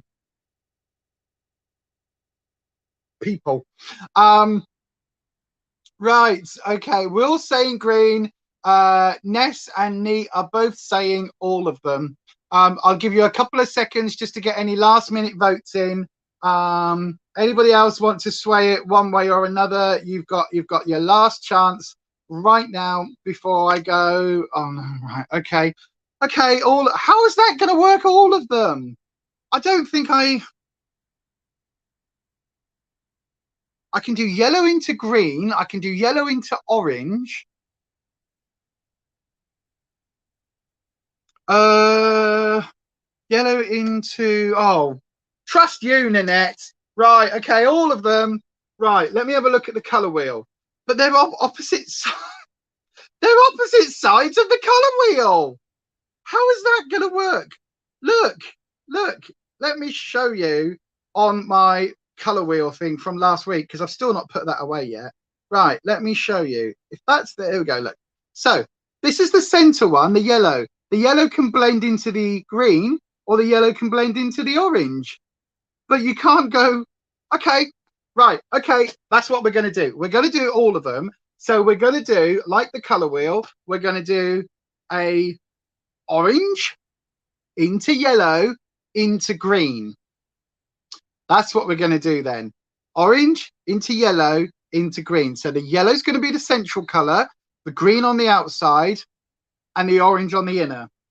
Right? Okay. What did I just say? Orange, yellow, green. Orange, yellow, green. Oh, right. Okay. How the hell am I going to make that work? Right. Okay. Right. It is interactive. You're putting me to the test today, guys. Thank you very much for that. This is going to be an interesting one. Right. Make sure I've got my, let's give me all the help I can get. Let's get the good spectrum brushes out. Make sure I've got the best quality that I can possibly work with today within my supply. Make sure that everything is color switched together, just so that there's no residuals on the brushes at all. Right then, so orange into yellow into green. That's going to be a look. So the one thing I'll say about these palettes is there's no mirror, which is a bit annoying, but that's the same as the Huda. And I don't know, I never, oh no, I was about to say I didn't have any of the Huda ones. I do own some of the Huda ones. It's not really a sunset look, because we're going to go orange, yellow, green. But yeah, okay, that's just what we're doing. So that's Eddie with his toy bear. Right then, we're going to go, so we're going to start with the Neon Shadow palette in Not a Dream, and we're going to start with this bright, vibrant, tangerine kind of, that's more of a corally orange. This one here is really like a tangerine orange color. So I'm going to use that one first of all. Do I have a white anywhere? I'll tell you what, I've got a matte white in this palette. So I'm going to lay down a matte white from the Bird of Paradise palette. This is called Cockatoo. It's just a matte white, nothing outrageous. And I'm just going to pop this on here. There we go, like so. And on this one, there we go. So just put a little bit of a white base just on that inner corner, just so that the reason I've always done this, by the way, again, this comes from stagecraft, where if you want your colors to pop, right, if you really want the colors to pop, if you put a white down first, or even like a white, like a really white or a really pale eye primer, and then you put your colors on top, what that basically does is when you put your color on, the white underneath, the light will bounce. So it will bounce the white out from underneath, and it will brighten up the look, and it will make the colors pop a little bit more. So yeah, that reminds you, Ness, your look the other day on Insta looked like a halo eye. Yes, it did. I noticed that. Right, here we go then. So this is the tangerine orange. I told you to do the same thing. What's that? What's that, Nat? Look, we've got a neat, a Ness, and a net. What's that, Nanette? Was it what was it? What did I tell you? What, to put them on the Instagram? I'm gonna have a look and Google those because that looks really interesting, the books.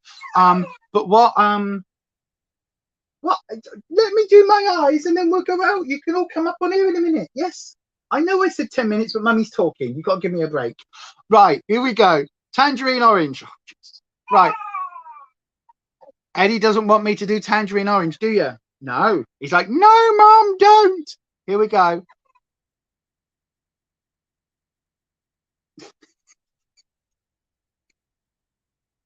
Right then, let's just slap some colour on.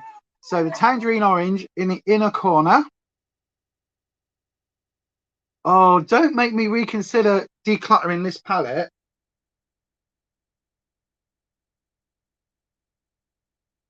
Right, in the inner corner and a little way up. So that looks quite bright, actually. That's a really vibrant orange. Why did I declutter these? I don't remember. I might have to. No, they are decluttered for a reason, Lisa. Keep them in the declutter unless it's amazing. I mean, over the primer, that does actually look quite good. I've got to admit that. That looks quite funky. That's gone on really nice. It's a really bright tangerine colour. I have gone higher on this one than I anticipated. So we'll just take that up a little bit to level that out. Is that better? Yeah, that's a bit better. So there you go. That's what the orange is looking like. I am going to use a couple more of those shades. In fact, when I smoke it out underneath, I might use some of these other shades as well. Especially these shimmers look really nice. And then what we'll be doing, the yellow in the center. So this one is busted to hell because of a broken shade, but we'll use the same brush. I have color swatched it, so let's pick up as much of that yellow as we can. Now hopefully this is as pigmented as the yellow as that orange. That's what I'm hoping for. It looks super good on the brush, doesn't it? Look at that. That looks really nice. So fingers crossed. Right, okay.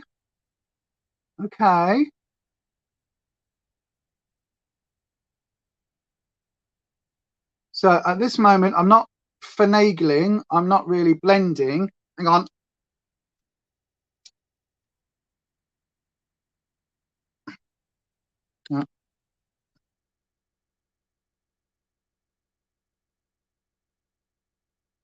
Just move you a little bit closer. There we go. So I'm not blending or doing anything like that. I'm just kind of packing that color, going over. If you notice, the orange has actually gone to about more than a third, but then I've gone over that way again with the yellow. So I packed it on top of that orange. There is a reason for that, because obviously I want it to blend, but also what I want to do is I want to have it kind of be, I want the yellow in the center so that I can then edge that out to that green in a minute. So by just going slightly over the top there like so. Oh my God, Net, there's so many books. Why did you get so many? I thought you got like several of the same. I don't understand why you got so many all at once. That's amazing. You were right on a buying trip, weren't you? Let's have a look, see. Let's have a look, see. The Modern Guide to Witchcraft by Sky Alexander. I've heard of that one. Philip Carr-Gomm and Richard. Oh, why does that? The Book of English Magic. Philip Carr-Gomm. Why does that ring a bell? That rings a bell. That really does ring a bell, Nanette. That really does. I don't think I own it. I know I don't own it, but I might have read it or reviewed it or something. That sounds really interesting. Right, color switching again. There's a lot left on the brush, so that's telling me it's quite a loosely pressed pigment. I told you to do a similar look on your eyes. Ah, yes, all of the colors, all of the colors. I mean, that is ridiculously bold, isn't it? Look at that yellow, though. Right. On this palette, on the yellow, I'm then going to go in with this peachy apricot shade, right? I'm going to use that on the edges. Oh, this isn't picking up very well at all. I mean, oh, I guess so. Look, I guess so. But I'm going to use the apricot shade where I've just placed it literally on the join between the orange and the yellow, just on the top of that. I'm just placing it right now. Again, I'm not blending. I'm just placing. Let's see where the color is there. And remember, where you put the color first of all, where you first put your brush is where you got most of the pigment. So when you do two eyes, you might have to tap back in to get a little bit more pigment on. I know, right? You're thinking, oh my God, what the hell is going on right now? What is happening on your face? You've gone very, very strange with your color story. Remember, you picked this. I've just got to try and make it work. So now I'm going to swap to a more of a blending brush. So what do I want to use for a blender? Let's use this as a blender. What's that one like? Have I got a dome? I've got a dome. Let's use the big fluffy. So there you go. Look, if I show you those two, we'll use, yeah, this fluffy one's the blender. We'll use that one. It's a bit big, really, but we'll go very gentle, and we will try and gently blend those into each other, just on those edges, just like that. So I'm literally just finagling the colors just with that apricot shade into the tangerine, and then on the other side, the apricot shade into the yellow. So I'm literally tapping the brush ever so lightly onto the eyelid, moving the color, that apricot, into the yellow, coming off, touching down on the yellow again, moving the yellow into the apricot. So when a lot of people don't like show you how to do the blending, but it's literally I go tap from one color into that one, come off, move slightly to the yellow, down, and move across. So literally tip, tip, tip, tip, tip, tip, tip. So literally across the two, just like that. So that is what we are working with today. Very, very, very, I mean, it's the yellow's going to overpower it until we add the green in, and then the eyeliner and everything else. But I don't think that is looking too bad. And I am going to use that apricot shade on the blending brush,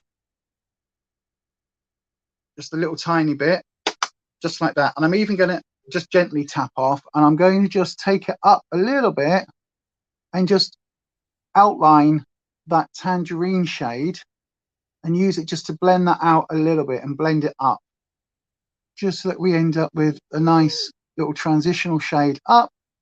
But that also works with that yellow. So there you go. Like you can see, if I cover up this eye, you can see where like the colors are blended. So we go from the orange and then we end up with that quite vibrant yellow just there on the edge. Whereas on this eye, where it's not blended, it looks a lot more like chunky colors.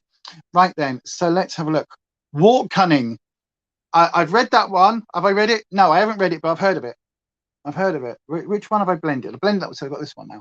Right, so we go in with that apricot, move the apricot into the tangerine, back on, move the tangerine into the apricot, apricot into the tangerine, tangerine into the apricot, tap, tap, tap, tap, tap, dip, dip, dip, dip, dip, tap, tap, tap, tap, tap, all the way through.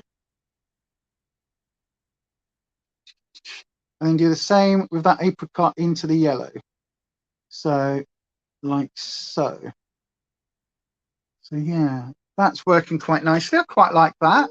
Then let's go. Lizzie J is saying bold colors. I think you're a little bit behind on the live stream, Lizzie.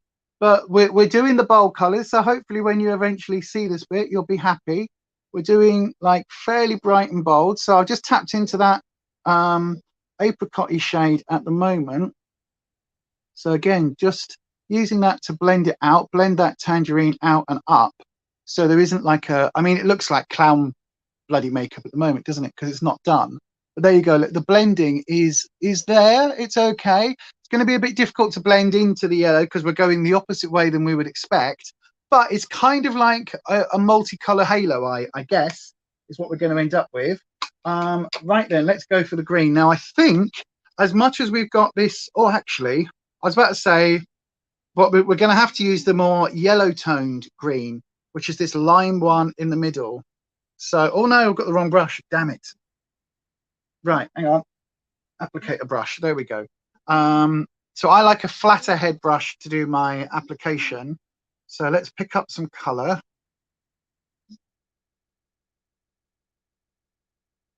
This is not, I mean, all right, not as pigmented, is it? But we'll go in again, keep tapping in on that green. If I need to go to the darker shades, I can do, but let's just start with that lime. Right, now remember, where we put the shade, the brush first of all, is where the darkest color is likely to be. So we're going to start that on the outer corner, just in case that green is really popping. Wow, it's not, is it? I mean, it looks a bit sort of, it looks a bit hospital green, doesn't it? The color of, hospital walls, that sickly green color. Right, I'm still dipping into that one. I haven't changed the shade yet. Let's just see if I can build it up.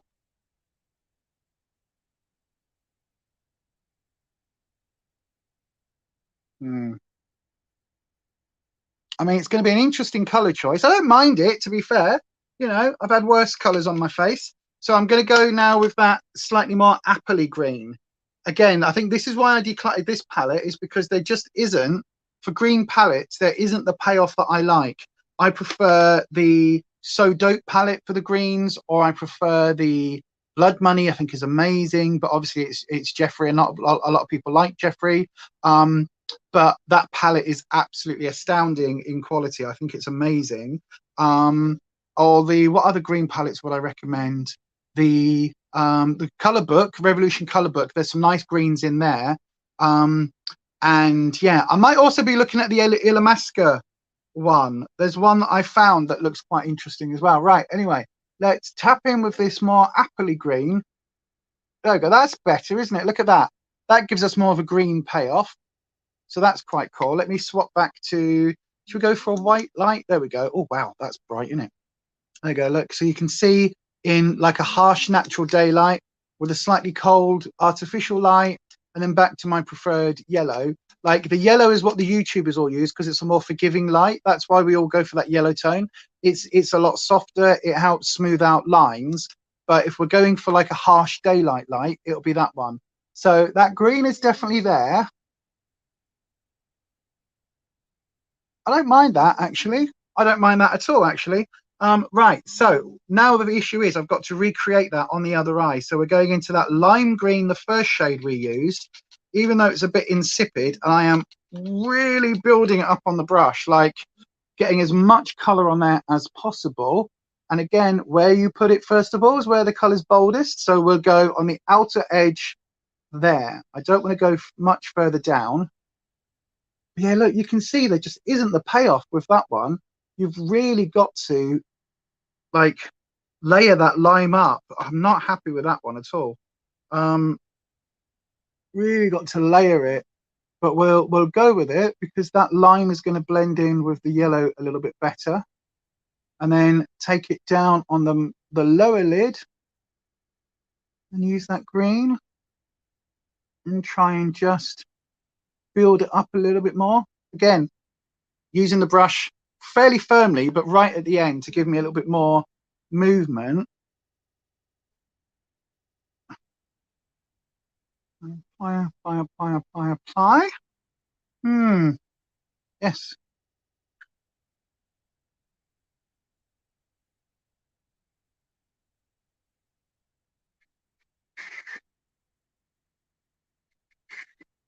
That's kind of building up. Yeah, that's building up a bit. And then go into that apple shade that we've just used. There we go. Then deepen up the outer corner and give a bit more vibrancy on that green. So yeah, Lizzie's definitely a bit behind on the chat, isn't she? Because she's saying there, look, use the Bird of Paradise palette. It's a lovely palette, Lizzie, it really is, but everybody voted for these ones. If I do need to blend it a little bit with these greens, then I will do. I mean, it is turning into almost like a Bird of Paradise look, isn't it, with these greens? It's very sort of cockatoo-y. Right. Now, you might be thinking, what the hell, Lisa? You haven't got any blooming, like, there's no gradient. It's just gone green on top of that yellow. There is method to my madness, right? Because what I am now going to do is go back to the yellow palette. Oh, gosh. There we go. Back to the yellow palette. And back to that lemon yellow in the center. So this bright one on my blending brush. I know, right? But then I'm going to tap it off. So we've just got a bit of color. As you can see, there's not a lot of color, but I am then going to use that starting on the yellow and move into the green. So on the yellow into the green. So just to really build up that yellow and then to blend it back again. So move the yellow into the green, yellow into the green, and then green into the yellow, green into the yellow. And so we're just building that kind of blend to make it a little bit more seamless on those edges.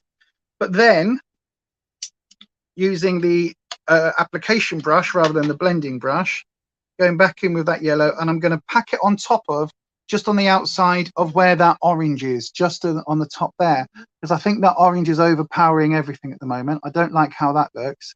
So I'm just using that just to overtake the orange, just to give it more of a, that's a bit better, right? Take the color off that one, back to the blending brush, and then just blend that back off a little bit so it's a little bit softer with that transition. That doesn't look too bad now. Do you know what it looks like? You know when you get an orange and they've gone like a slightly greeny orange? It sounds ridiculous. Like, I mean, the fruit orange, where you've got an orange and sometimes it's like it's not all one color. So you've got one that either needs ripening or it's like a different, like a blood orange or something, where you've got the greens and the yellows in the skin of the orange. That's what that's looking like. I think that is looking quite nice. I really do. The Witch's Guide to Manifestation by Mystic Dylan. Sorry, Dylan, if you are watching. I am not taking the Mickey out of your name, except for just a little bit. But yeah, right. So back in again, blending brush, tiny bit of yellow left on there. Literally, you can see I've tapped off twice, tiny bit of that yellow left. And we're going to do the same on this eye. So place that on top of the tangerine and move it out. So, damn, I did that wrong. I was doing the green, wasn't I? Bollocks. Right. There's the yellow left, and we go from the yellow into the green. That's what we're blending first. So blendy, blendy, blendy, blendy. And then once I've got a nicer kind of blend between the edges, like that, look, yeah, look at that. That's quite a nice look. You can see the deeper green here, and it goes out, goes into that lime and then transitions into that yellow, but there's not enough yellow there to make the transition bold enough, because I was a bit heavy-handed with the orange. So back on with the application brush, not tapping off, and we're just going to go with the yellow on top of the orange and just replace and reaffirm that that yellow is our central color. Oh gosh, that's a lot of books, Nanette. That's a whole bunch of books. Jesus, but Jesus, that's a lot. Right, tappy, tappy, tappy, tappy, tappy, tappy, tappy. Yay, I think Lizzie's caught up. Yay, you love that yellow. I really like it. It's lovely, isn't it? Right, so a little bit of fallout there, but never mind. There would be fallout because I've got so many layers of color on already. And then just using the blending brush with nothing on it, literally holding it right on the end. But this time I'm coming in at my eye. So if I show you on the side, that's the angle I'm coming in at. I'm not coming in from underneath. I'm not blending at the top, because you can do that and blend down, but I'm literally coming in just to blend the colors as they are. So like technically I'm at an angle, because, you know, I don't want to be doing this on camera, because it would be like, you wouldn't be able to see what I'm doing. But normally you want to, if you're doing a blend, like the ideal is, if you're blending two colors side by side, you want to come in like that.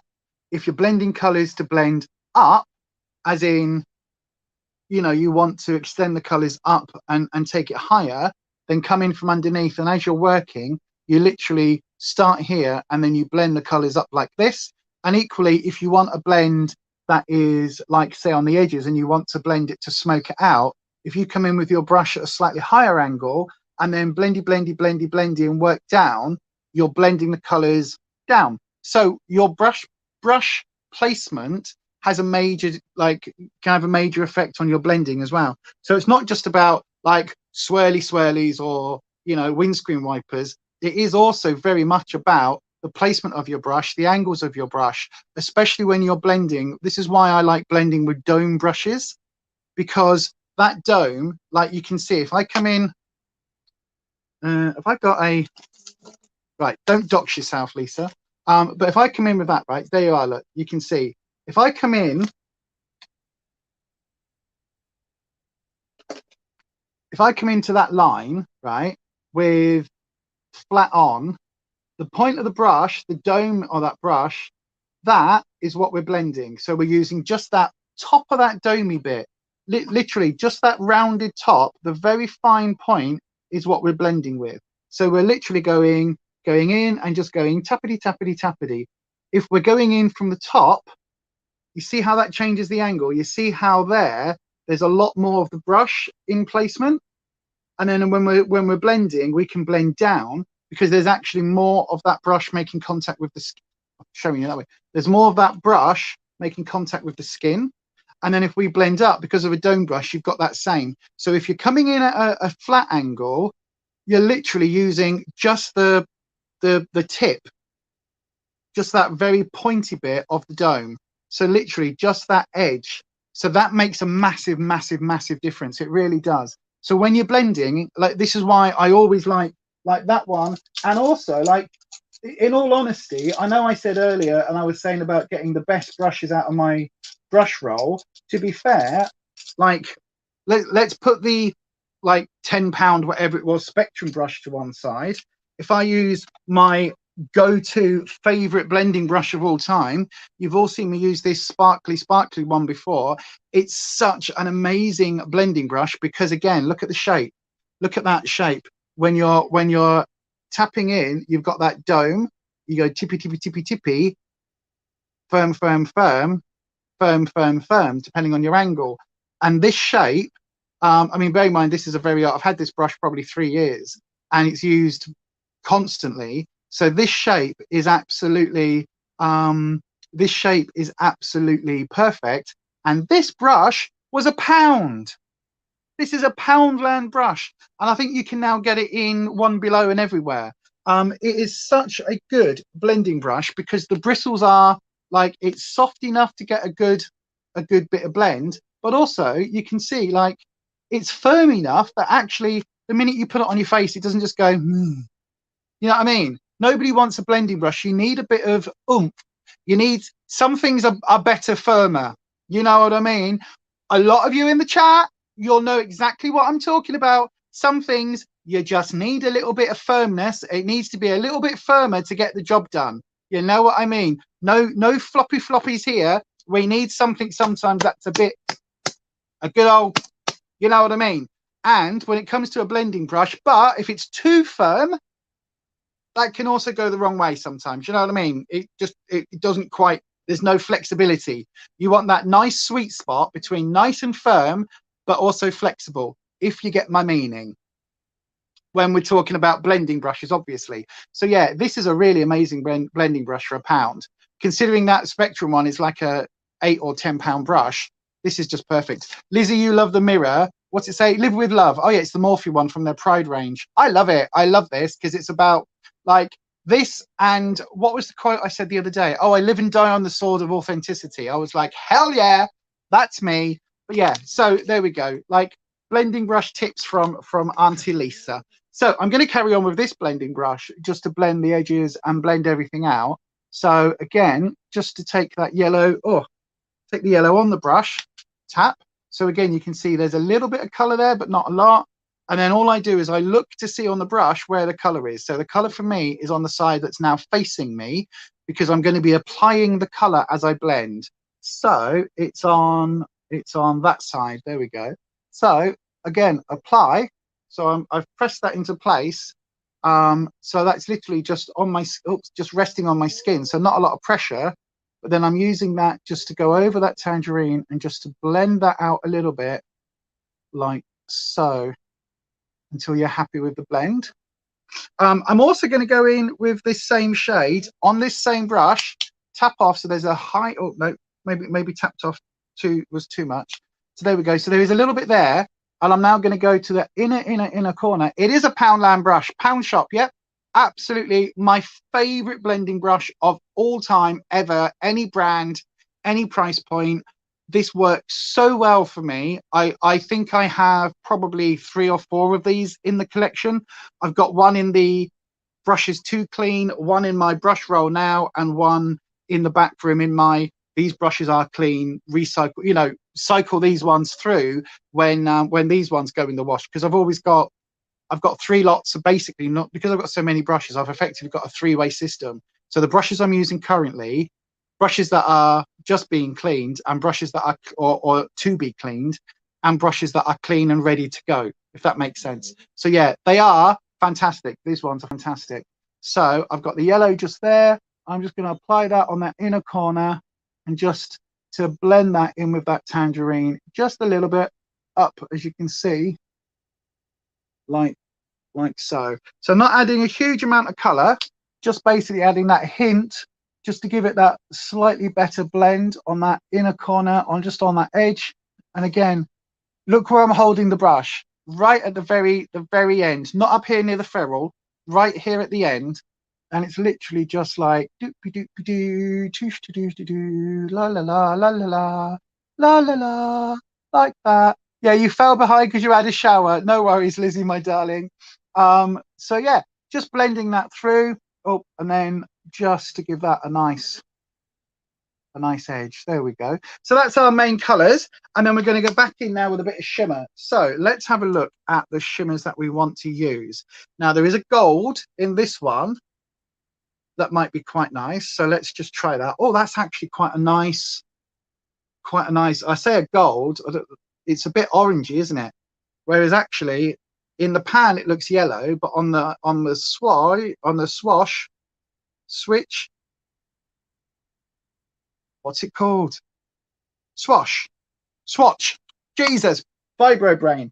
On the swatch, it looks far coppery. So I think that will take the orange undertone too far. Okay, so what about the yellow palette then? What have we got for shimmers wise? There is another yellowy gold one here. So let's have a look at that.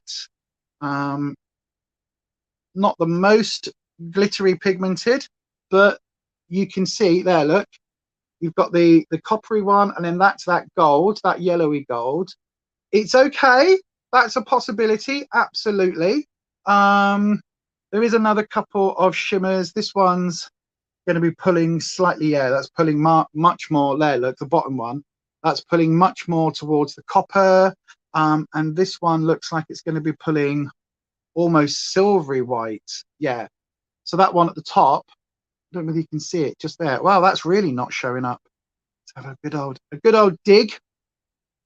Let's go over that a couple of times. There you go. That now looks a lot too white, doesn't it? But it's a possibility for the inner corner.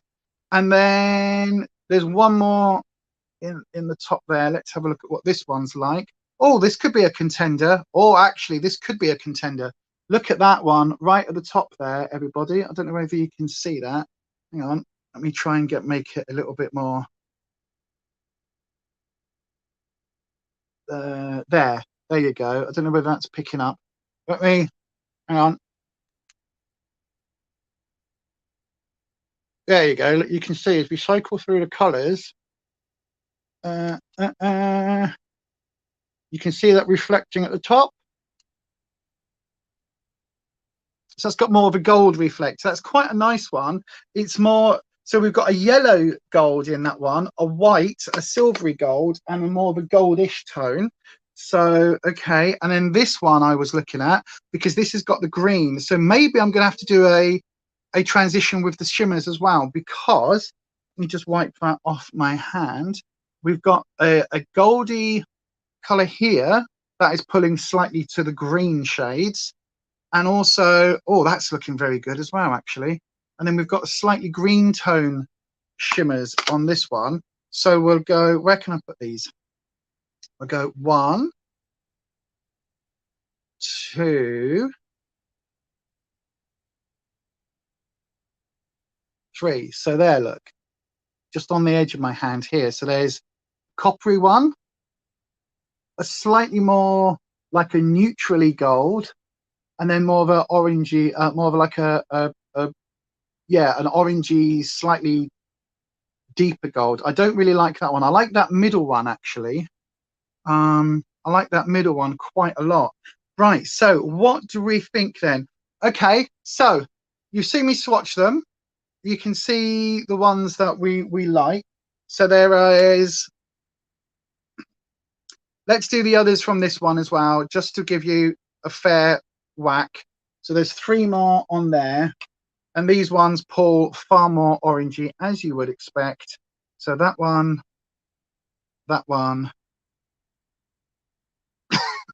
excuse me, and was it that one? Oh no, that one. There we go. So then right on the thumb bit, those are the 3 swatches from the orange palette. So I mean, to be fair, the orange palette is quite good.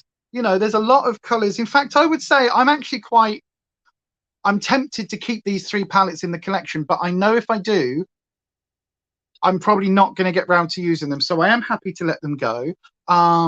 But they are, look at all these shimmers from these little cheap little Revolution palettes. This is what I've always said about Revolution, right? Their mattes can be really hit or miss.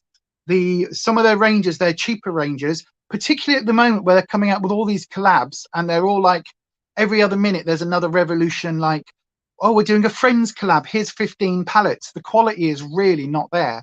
But when they do these little capsule collections, I think they're really good. So we've got the green tone neutrals, the green tone shimmers, we've got the orange tone shimmers, or we've got this sort of yellow neutrally toned shimmers. So that is going to be down to all of you. I know what I would put on this look, but bearing in mind we're going to be covering up some of this shadow on the mobile lid. So this is an interactive get ready with me. As I've said before, if you've just joined, basically everybody in the chat gets to pick what ends up on my face. So far this look has come about whittling down from a neutral or a bold. We went with bold.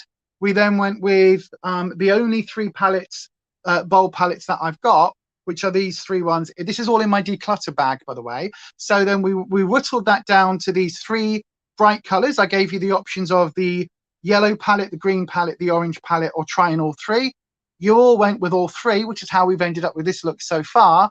And then when it comes down to the shimmers, again, I'm not going to say all 3 because there's 3 in each one. I think that's going to get confusing.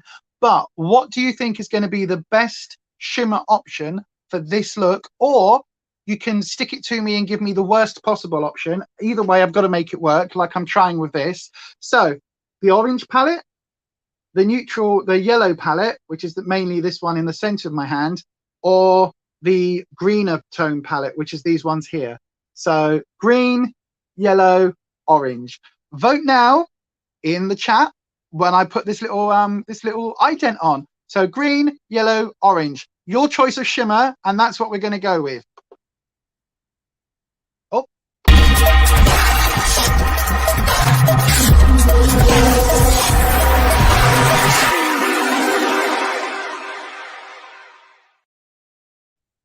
Right, I will give a little, I'll give a few minutes or a couple of seconds just for people to get their votes in, because sometimes it can go a little bit, slow with the YouTube, the reactions. Right, so what have we got? Nanette saying the yellow, Anita's saying the yellow. Will's saying the yellow. Yeah, the gold, the yellow gold. Little Miss Budget saying green. You're the only one that's gone for that green option. That's really interesting. Will, I thought you would have gone for green, considering the colour of your eyeshadow on the thumbnail. I thought you would have gone like, oh, let's do the bright colours. Lizzie's saying the neutral as well. So that's all this middle row, right? Okie dokie then. So we are done with these two palettes, the Neon Shadow Up All Night and Not a Dream palette. So then, let's give you a quick little my mini thoughts. And we didn't even need the purples from here, did we? Didn't use any of that. So that can go back in there. So then, what are my thoughts? I don't know whether these palettes are still available. If they are, and they're in the sale, I know that Revolution whacked them in the sale a long time ago. If they are available, I would say if they're less than, if they're less than £10 each, and you are wanting just a neutral capsule palette that is similar to the Huda Beauty ones, but is, you know, not quite the same, I would say to pick these up, because actually, as I've been using them today, I really like them. I really like them. I like the blending. The colors, I think, work really well. The pigmentation is fantastic. Like, even that lime green on there, once you built it up, it's actually a really, really pretty shade. And I know there's a smash shade there, but like the options, the different varieties of the shimmers, there's a lot of choices on them. I think these are very, very, very good budget palettes.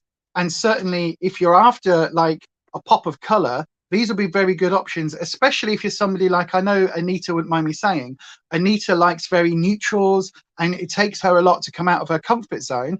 But if you've got like, if you're somebody like Anita and you've got a lot of neutral palettes and you just want to add in a little bit of color, but you don't want to go too overboard, like the Jeffree Star Blood Money, you might look at that and go, I can't use all those greens. Whereas actually with this, the greens aren't too overpowering because you've got these other these shimmers that tone it down, and you've also got these plum colors. Look, if I show you on the where can I put them? Just put them here as well. You've got these browns in there. There's like a really lovely purpley brown and this sort of more standard brown. So this actually, you can get a fairly neutral but still green look. And if you've got a neutral palette, adding a couple of bits of these in with that would work really well. Likewise, if you've got a neutral palette and you want to add some warmer shades, this orangey one, you do the same thing, you know, absolutely the same thing.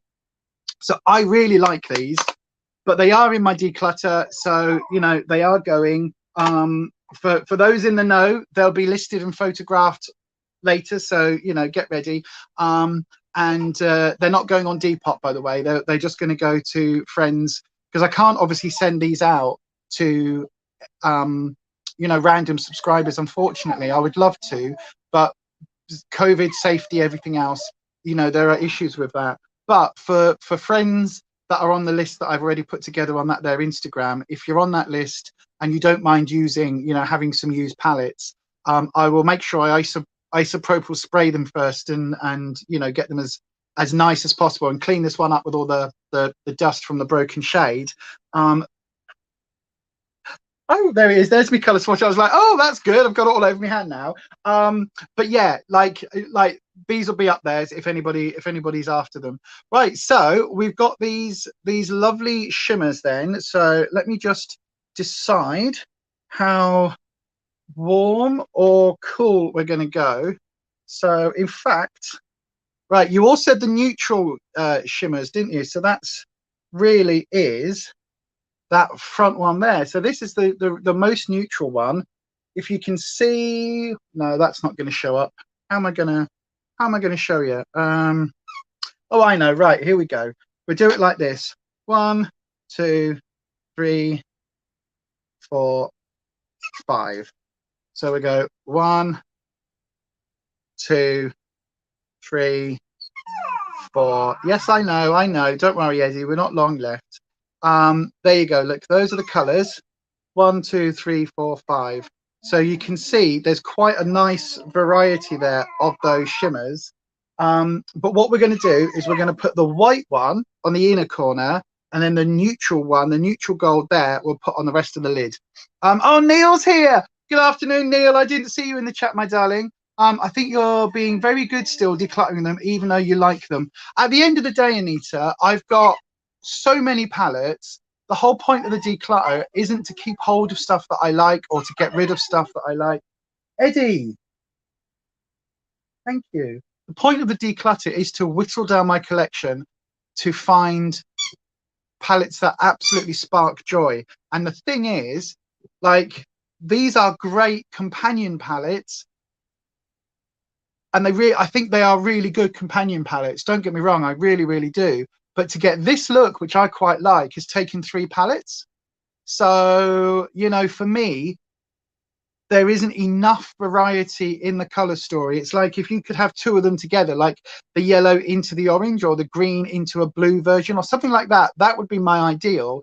There's just not enough out there to make it kind of worth me sort of keeping hold of them, especially when I've got so many bright palettes like this and other ones that just like the James Charles palettes, the Nikki Tutorials palettes, where I've got such a range of colors that sparks that creativity in me.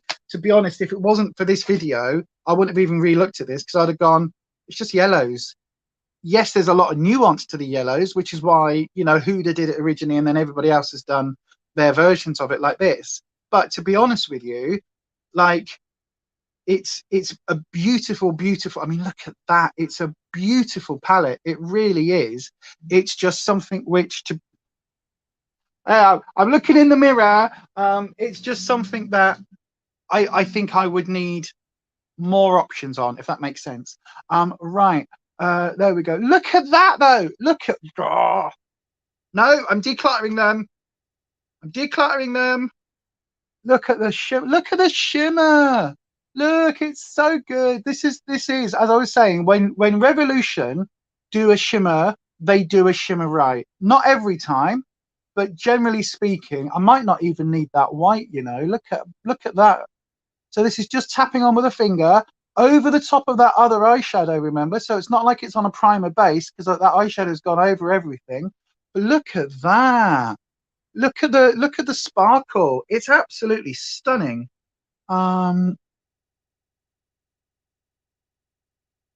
There we go. That's really pretty. Oh, the hoarder in me wants to keep them all. They really do. The hoarder in me wants to keep all of them, but I'm not going to. I'm not going to. Oh, no, I'm not. I'm not going to. Like, Lisa, you have a collection. Even now, even though I've got a bag here of decluttered makeup. Hello, Holland, my darling. How are you? I hope you are well. Even though I've got a bag of decluttered makeup, like, I've still got probably over 100 makeup palettes, eyeshadow palettes in the collection. Like, I just don't need this many. And yes, these 3 are amazing, and I am really torn, to be honest with you. Really torn. Like, there's a massive part of me that's just like, don't put these ones up, just keep hold of these. No, you don't need to do that. But by the same token, like, at the end of the day, right, let's be honest, at the end of the day, do I need to keep these in my collection? No. Are they good palettes? Yes. But if I was just decluttering bad palettes, then nobody would want them. And like, at the end of the day, if it was a palette that I thought was horrendous, then I wouldn't be offering it to anyone. It would just be a case of stick it in the bin. If it's crap, stick it in the bin. Like, if it's impossible to use, like that, what is it? Is it NYX or NYX? Can someone, right, if you pronounce NYX, the makeup brand, if you pronounce that NIX, put that in the chat. If you pronounce it NYX, can you put the dots in between, the period points in between? Can you let me know what the proper pronunciation is? There's like 10 people here on the live stream, right? So let's make a decision right here, right now. For the end of time, Beyond Authentic Health and Beauty, we will officially refer to the NYX makeup range as either NIX or N.Y.X. How do you pronounce it? Because so many YouTubers I watch one lot and they go, it's NYX Professional Makeup, and the other lot go, NYX Professional Makeup. So let me know in the chat, is it N.Y.X separately, or is it NIX? Let me know, and we'll vote on it right now.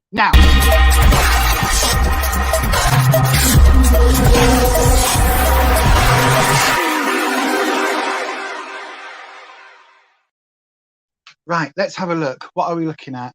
NYX. Heard Americans say it that way too. Yeah, see, this is it. It's confusing, right? But NYX, Holland's got no idea. Thank you, Holland. I haven't either, to be fair. I haven't. NYX. Right, everybody's saying NYX, so that's what we will call it. We'll call it NYX.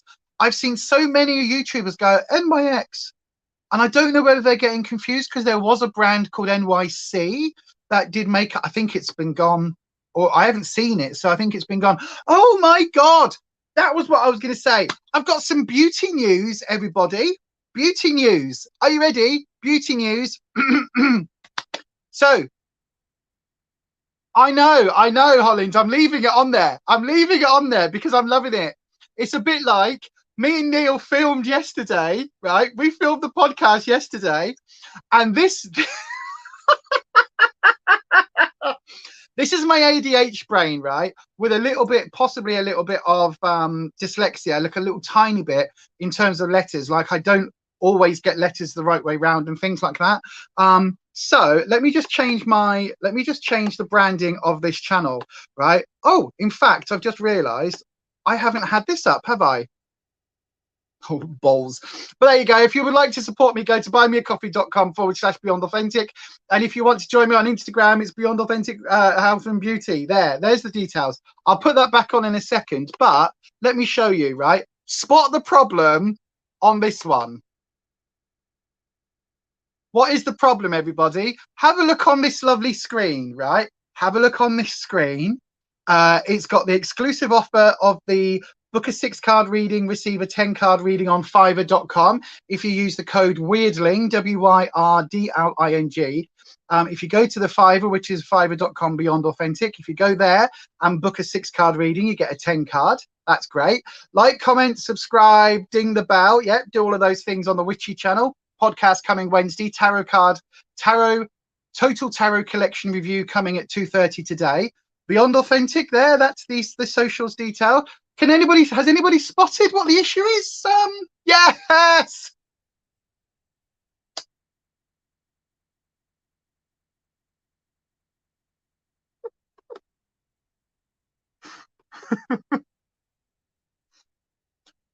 If you look just underneath Holland's comment, just have a little look there on the screen right now. Beyond Authentic.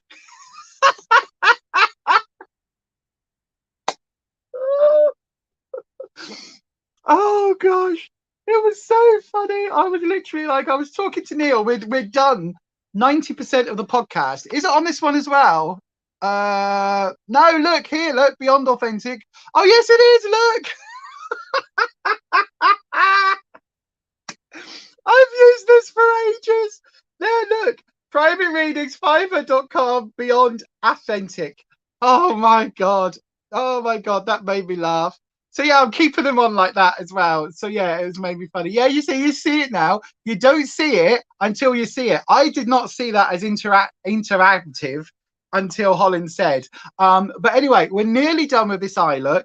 I'm going to go in with this white shimmer shade in this corner. I'm just picking up a tiny bit, well, quite a lot actually, on the side of my finger, and I'm just going to apply that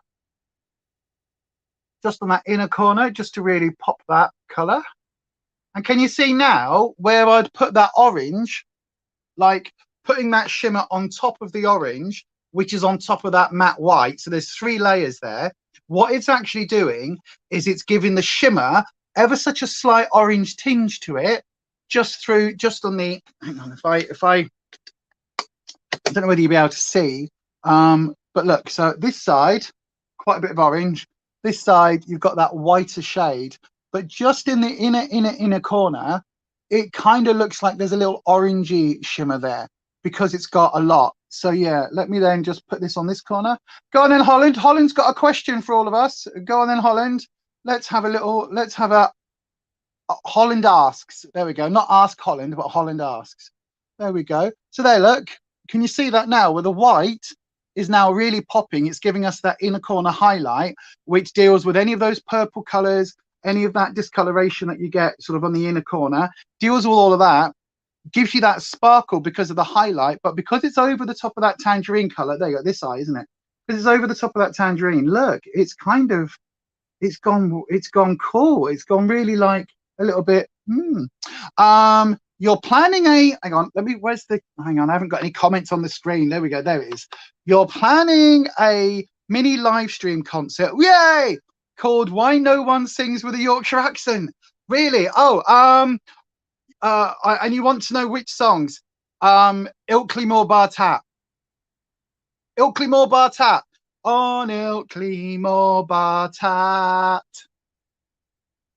Yes, because why is that song, which is all about Yorkshire and all about like Ilkley Moor, you know, being on Ilkley Moor without your hat on, why is that never sung in a Yorkshire accent? I mean, it may have done originally, but now when you hear people singing it, it's like, on Ilkley Moor Bar Tat.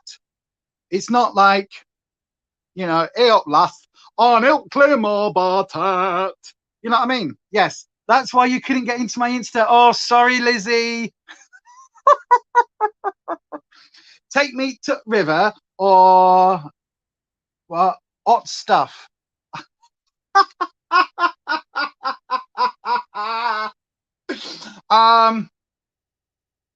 How about that very famous Tina Turner song, Private Dancer? Okay, I'm a private dancer, a private dancer. Take me to river. How about take me to church? Take me to church. What would I like to hear?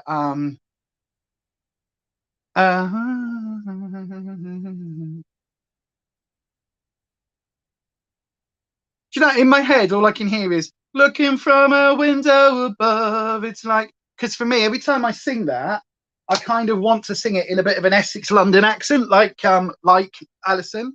Alison Moyet, looking from a window above, it's like a story of love.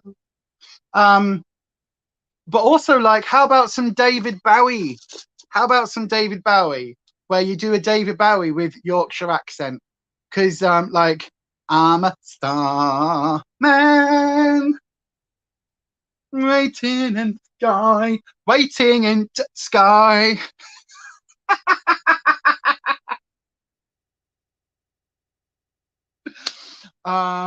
Or sleep with one eye open, hugging my pillow tight.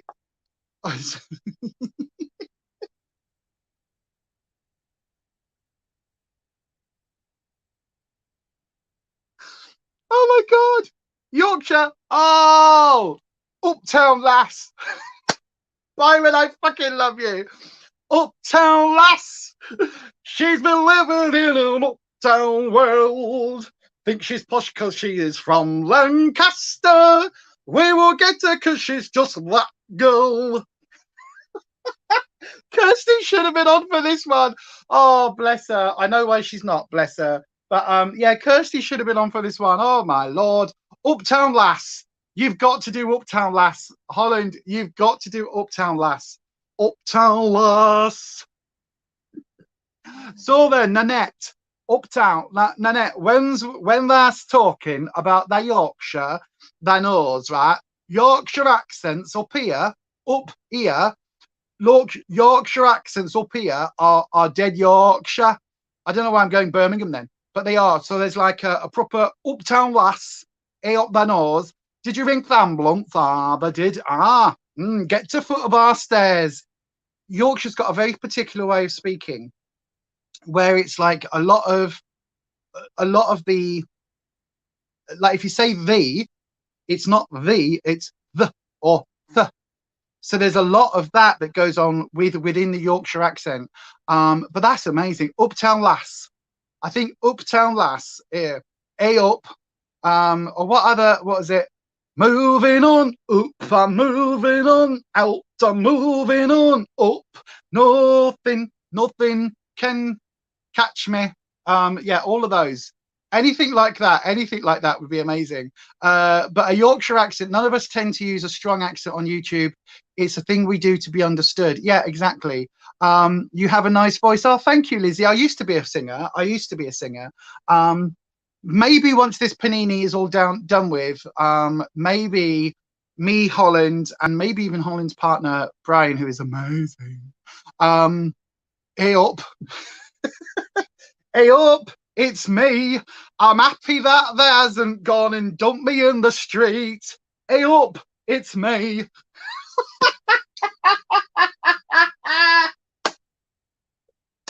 Hey up, is it me that's looking for? Oh, Holly, you have to do this. Oh my God, I'm having a right old giggle. Oh my God, yeah. Hello, hey up, lass.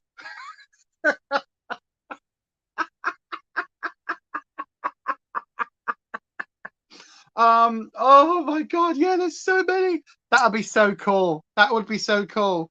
Oh yeah, do something like Adele or like how about the Proclaimers? And I would walk, 500 mile, and I would walk 500 more just to get to Ilkley Moor Bar Tat. Like that would be really interesting, Holland. You've got to do that Proclaimers one.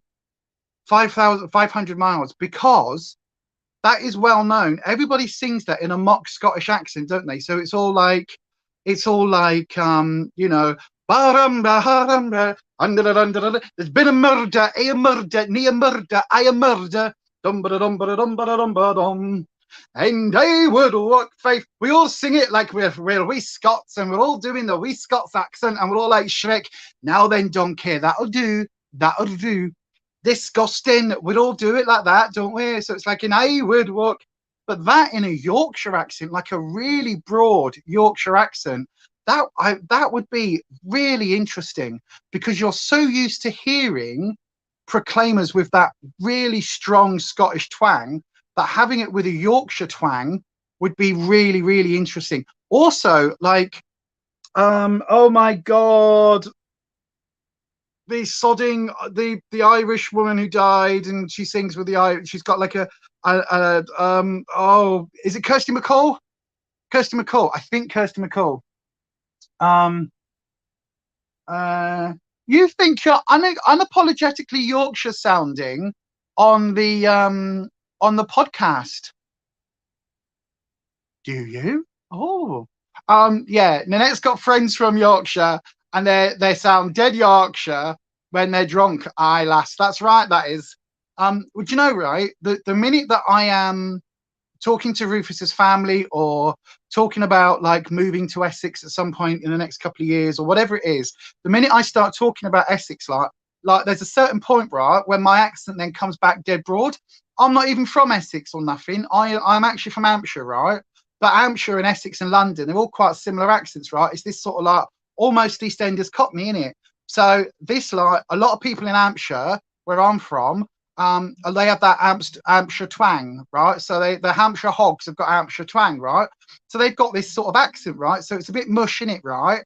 And every other word is right, in it, love, right? So there is this Hampshire element. But the minute I come out of it, I end up with this Middle English sort of BBC accent, because of course that was how I was taught. So actually, when I had my speech impediment, when I was taught by my vocal coach, I was actually taught to speak rather not quite received pronunciation, not quite the Queen's English, but there was much more of a clipped sort of almost not a full-on Tim Curry, but almost a Tim Curry. So then when you tighten it ever so slightly, that's when you get to Charlotte Gilbury. Hello, darlings, Charlotte Gilbury. And you get this sort of really mock Queen accent. You're also going to do There Ain't No Sunshine. Yeah. Ain't no sunshine now she's gone. Only darkness every day. Yeah, that'd be good. What was the other one I was just thinking? Oh my God. Lean on me when there's not strong. I'll be your friend. I'll help you carry on. Lean on me. It won't be long. Yeah, all of that. But yeah, oh God, there's so many bits. You're what? When you watch it back, Neil, there's so many bits on the podcast where you sound dead Yorkshire. Ooh, it's got its proper go. What? Ooh, it's proper go latter rules this has. Ooh, it's proper go a lot of rules. Oh, it's proper go. Oh, hang on. Oh, it's proper got a lot of rules this has. I got it. Yeah. Lean on me when there's not strong. That was my encore song. When I was performing, that was my coming back on stage, like encore, getting the crowd, like even on oh my God, I remember on one gig, everybody in the first few rows, everybody in the first bit of the stage all sat down on the floor in a mocky pub. And I was like, what's going on? Because as soon as I started, they all sat on the floor doing this. And I was like, okay, it's a mucky pub. You sat in mucky pub. You sat in mucky duck. In a mucky duck in mucky pub. And you sat on the floor. What the hell's that thinking about? But it was because, obviously, it was a ballady song. Anyway, almost done me eyes. Let's finish up. Oh, yeah, let us know when that live stream's going to be, Holland. Let us know plenty in advance so that we can all come on and watch and take part and sing along at home. Sing along at Holland. Because it was Cilla Black, wasn't it? That also had a really strong accent. I love that, Nanette. You had all these friends, so you can completely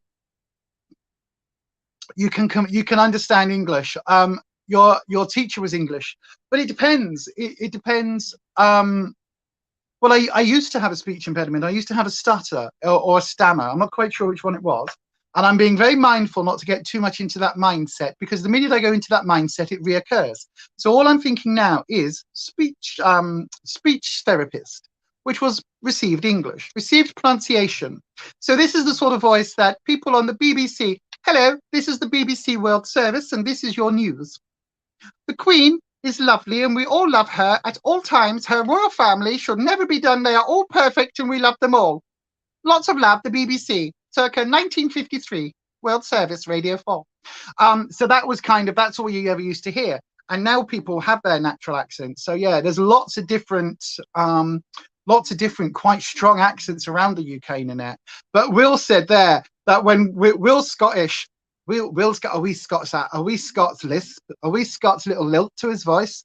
So there's this wee Scots element. But like when I know, because I've got a couple of friends in Scotland, that the minute Proclaimers comes on, it's like they are putting on the horrendously stereotypical and borderline racist and xenophobic ginger wig with the tartan thingy thing, you know, that stupid sodding thing. It's like they're putting that on and going, and I will work 500. It's almost like, yeah, and they'll never take our freedom, which was such a bad accent, both my version and Mel Gibson's version. Oh my God. Look at me. I am going to get me makeup finished because I still haven't done any base or anything. I've just got my primer on. But yes, right, here we go. Mascara today is the Ico Lash Alert. This is starting to dry out, you know. This is starting to dry out. Look, you can tell because normally it takes me, like, the first coat gets it super pigmented.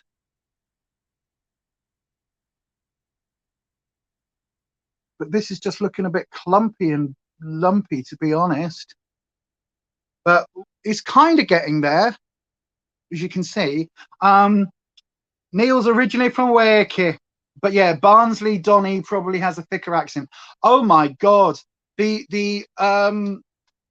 Holland, you've got to do a proper Barnsley. What has thou done today to make you feel proud, lass? What has thou done today? That's how I would have interpreted that. What have you done today? But Barnsley. I worked quite a bit in Barnsley actually, and Barnsley was always like, hey, it's Barnsley. It's like Phyllis Pierce from Coronation Street. There's this gravelly bit at the back of the throat, and everybody talks really deep and manly, and that's really hurt. Oh God, that hurts. But they all talk really deep, really low at the back of the throat, really gravelly there. Or that seems to be a way in Barnsley. But also it's really interesting, like the mouth shapes. Because if you notice, accents make, like, there are different mouth shapes. Like, again, Birmingham, my mouth's very like, it's very like that, isn't it? Birmingham makes my mouth go like that. To go, Dudley. Hello, you Dudley from the Black Country. Hello, you're right. All right, me duck. Hello, love. Black Country, Birmingham. Look at the Chimblies over there. It's all like, my mouth's open. You know what I mean? So that's Birmingham. Whereas for me, when I talk very sort of very perceived English, it's very thin-lipped, like my lips thin. You can see my lips go ever so thin, and my mouth goes ever so wide and ever so narrow. It's like a very sort of, and then when you go proper and you go a little bit higher, the mouth gets even smaller. It's like, hello, yes. So actually, you'll see, this is actually what we're talking about. Hello, this is the BBC World Service. Hello, it is 1953 and we are all in black and white, so I can't possibly open my mouth. Of course. So yeah, it's really interesting, isn't it? One of your all-time favourite Corrie characters was Phyllis Pierce. Oh, Percy, what have you done to me, Percy? That was what everybody did, wasn't it? Because she was like, oh, Percy, what are you doing to me? Giving me a hot flush. Come for the makeup, stay for the impressions. To me, to you. It's just to me now, isn't it? Oh, that's so sad. Oh, that makes me upset every time I think of, like, whichever the Chuckle Brothers is still alive, because I'm like, their whole career. I mean, I saw them in Panto probably a decade ago, and they were like 112 then. Ninette won't know the Chuckle Brothers. The Chuckle Brothers are like proper. I sound like your mother, Neat. What with my hello? Yeah. Oh, Black Country. Yeah, I'm lovely them. Yeah, I'm lovely them. I'm no offense. Ah, that was lovely, isn't it? Anita, I sound like your mother. Oh yes. Well, of course, Anita is from Buxton. So Buxton is a terribly lovely place. Have you been? Has anybody ever been to Buxton? It's a lovely place. There is a we've got fast food. Yes, we have fast food. It's terribly fast. You ring, the maitre d' takes you to your seat. Within half an hour, you're served your entree. It's super fast. It's super delicious. And then afterwards, once you've had your 3 courses, you then of course finish up with the cheese board, a little bit of coffee, maybe a little aperitif, just to like a little amuse-bouche afterwards, just to like, and then that's it, and off you go, and it's like a nice 4-hour dinner. So of course it's terribly fast food in Buxton.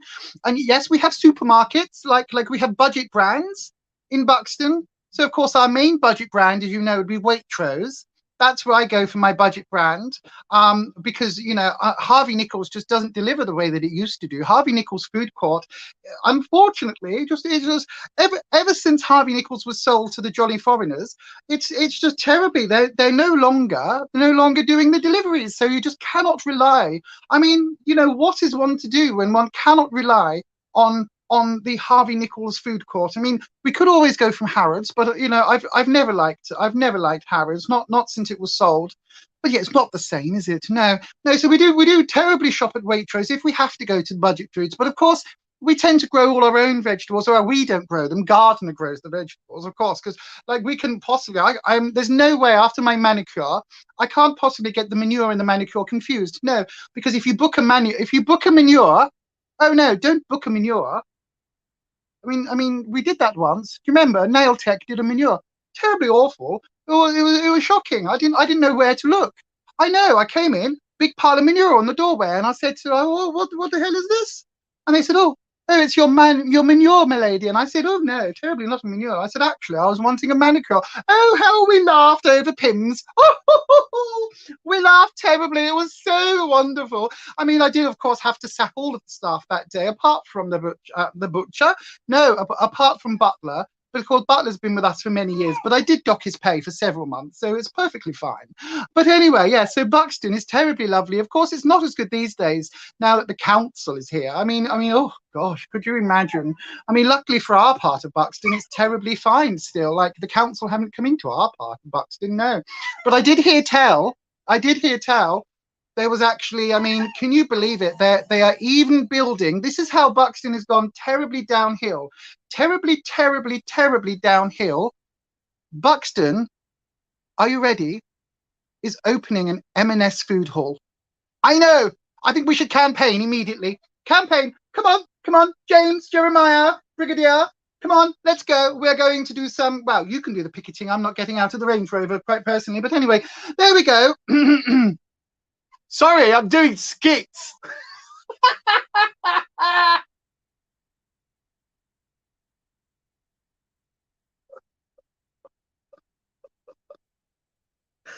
Oh, fuck Jesus. Can you tell I miss performing? Can you tell? There is a part of me that is just like, oh, I wish I could go back on stage. I couldn't now because I'm too old, too dead, too tired. But oh my God. Oh my God. Can you imagine? Can you imagine? Oh, right. Do your blooming eyes, Lise. Do your eyes. Sorry, darling. Sorry, Anita, darling. Oh, Christ. I'm just doing skits. Come for the comedy. I know, right? God, look. God, I love it. Well, that's where a lot of my stage comedy came from, was doing random things, having a random conversation, and then turning it into a character. Come through, Mrs. Forbes Hamilton. Oh, no, no, Will, darling. It's not Mrs. Forbes Harrington. It's Lady Forbes Harrington. I know. Unfortunately, since the divorce, she's technically no longer a lady, but in our circles, darling, once one is a lady, one is always a lady, and always referred to as a lady, even though she is the divorcee. But yes, it's Lady Forbes Hamilton. Even though she hasn't got the money anymore, you know what I mean? Terrible. But yes. Oh.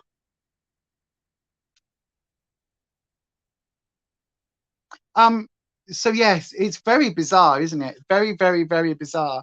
But I grew up, like, we are council estate through and through, my family, or at least me mum and dad, like, grew up on a council estate in Hampshire.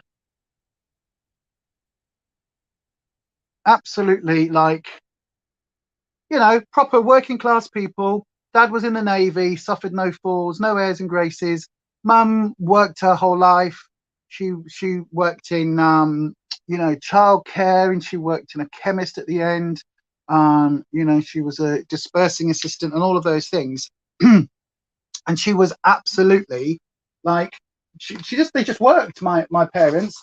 My aunt, however, married my uncle, and my uncle had a very good job. And so my aunt had, or one aunt had a yacht. Oh yes, they had a yacht. And so there was like a, oh no, the top of my lipstick has fallen off. My aunt had a yacht, and so they would, you know, I think I once or twice went on the yacht, and they would go to the yacht club. And it was terribly like, oh, go to the yacht club. Oh. No, Lizzie, I've done it. That's the thing. I've done it. I did it. I was touring for 13, 14 years. That's a bloody long time to be on the road. And anyone who's ever done that knows that it takes its toll on you. There is only so many, like, 4 a.m. motorway cafe breakfasts or Ginster's pasties that you can stomach. And now with the fibromyalgia, there's no way that I could do it. I just couldn't. Plus, I've been off the circuit for what, 8 years? I haven't got an agent anymore. I haven't got, you know, just no way of doing all of that anymore. But you're right. Age isn't the barrier. It's the fact that, where's my eyeliner? Age isn't the barrier. It's the fact that I am you know, knackered and old and having done all of that. So yeah, it's just one of those things, unfortunately, that I am completely unable to get back to. Well, we've been talking a lot. Look at that, we're at the 3-hour mark. See, this is where I would, back in the radio days, I would be now going to so we were going and the time now is it's now coming up to 2 o'clock. It's now coming up to 2 o'clock, so I'm going to hand you over now to Pete with today's news. Don't forget, come and see me. Don't forget, tune in tomorrow on name of radio station from 7 a.m. or whatever the time was. And yeah, anyway, now we're going over to Mike Buchanan in the Sky News office. Coming up straight after that is Pete with your lunchtime favourites. Click the jingle. Sky News. And people have been reporting, and then we'll be like, and we're out. So yeah, anyways, oh, hopefully this is still good. The other day I tried to use it, my Lacura eyeliner, and yes, I'm aware that I've got a little bit of a smudge there, but I'm going to fix that in a second. I tried to use this the other day, and oh no, it's fine. It seemed to be starting to dry up, just a tad. But this eyeliner, I mean, considering it's going over the top of a makeup primer, an eye primer, and then all of the matte shades that we put down, plus then that shimmer shade, it's really good. It's really good. Holland says there's 10 people watching and only 7 likes. At one point we had 13 watching or something. I know, right? Who the hell watches a live stream for 3 hours? I mean, thank you so much for being here. You know, it's like you all keep me, I was about to say you keep me sane. Disappearing into Lady Buxton for 15 minutes at a time doing a skit, I don't think that's necessarily sane, but you know, it keeps me amused anyway. You all keep me amused.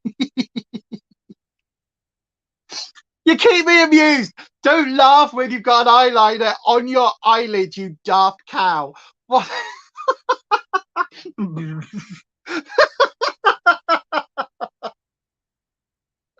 End up looking like a new romantic winged out punk look.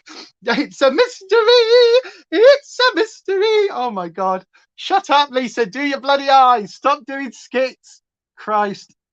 You can tell I am in a much more positive headspace. But yeah, right then. We've got a lot of skipping just there on the outside corner. But that is because of the eyelid skin getting wrinkly and crinkly and all of the above. I just realized, sorry, the mirror was probably in the way then. You couldn't see what I was doing. But there we go. So a little bit of a wing, not too much, not too intense. I will sort that now. I'm going to have to do something I hate. I'm going to have to. How can I do this with the mirror? Hang on, everybody. If I put the coffee just there, precariously lean the mirror to there, then I can pull that eyelid skin. There you go.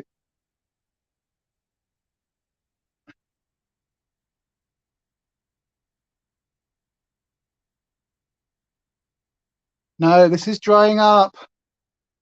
Oh no. There we go. I do go through quite a lot of liquid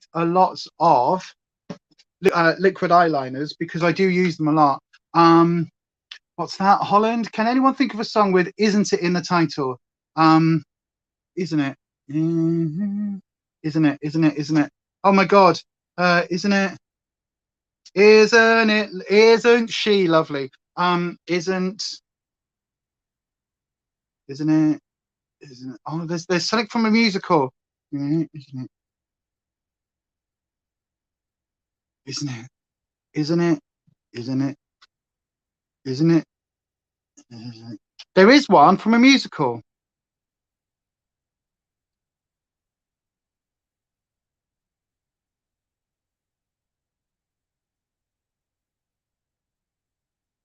Interesting noise. I can't think what the hell it is. Anita's saying Elaine Page. There is something. This is from Aldi. Yes, it's quite good, Lizzie. It is quite good. There was one sung in Frasier, but you can't remember what it was, isn't it? Isn't it? Wasn't it? Isn't it? Isn't it? I can't remember. I can't remember. Oh, because I just like put my primer on my hands. I had that silicone on my hands. Isn't it? Isn't it?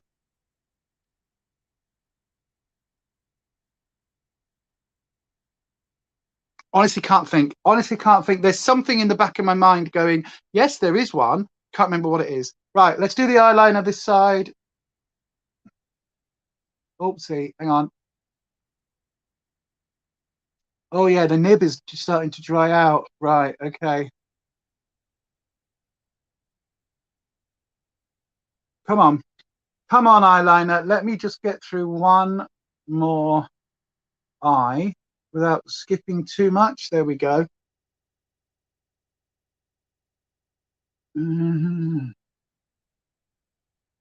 Have a look on the back catalogue of Cole Porter.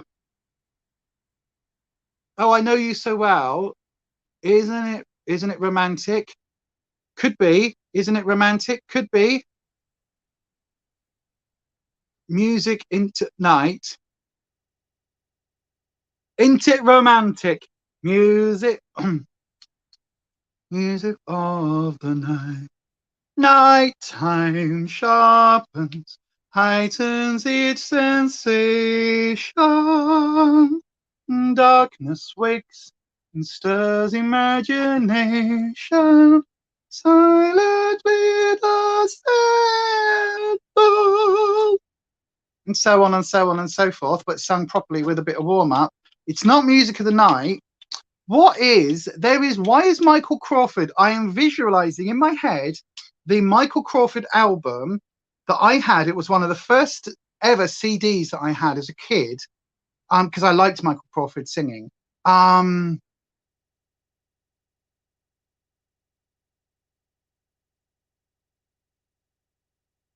Isn't it romantic? Isn't it something? There is one. There is one. Have a look in Cole Porter's back catalogue. I'm sure. I don't know why Cole Porter is ringing a bell. It could be. I don't know. Have a little look. See. Or have a Google. I don't know off the top of my head. You prefer a black pencil to do your wing? Isn't it time? Oh yeah, it could be. That's not one you're talking about. Isn't it romantic? And the next line is, isn't it romantic? Music in the night. Oh, I don't know that one. I don't know that one then, Holland. But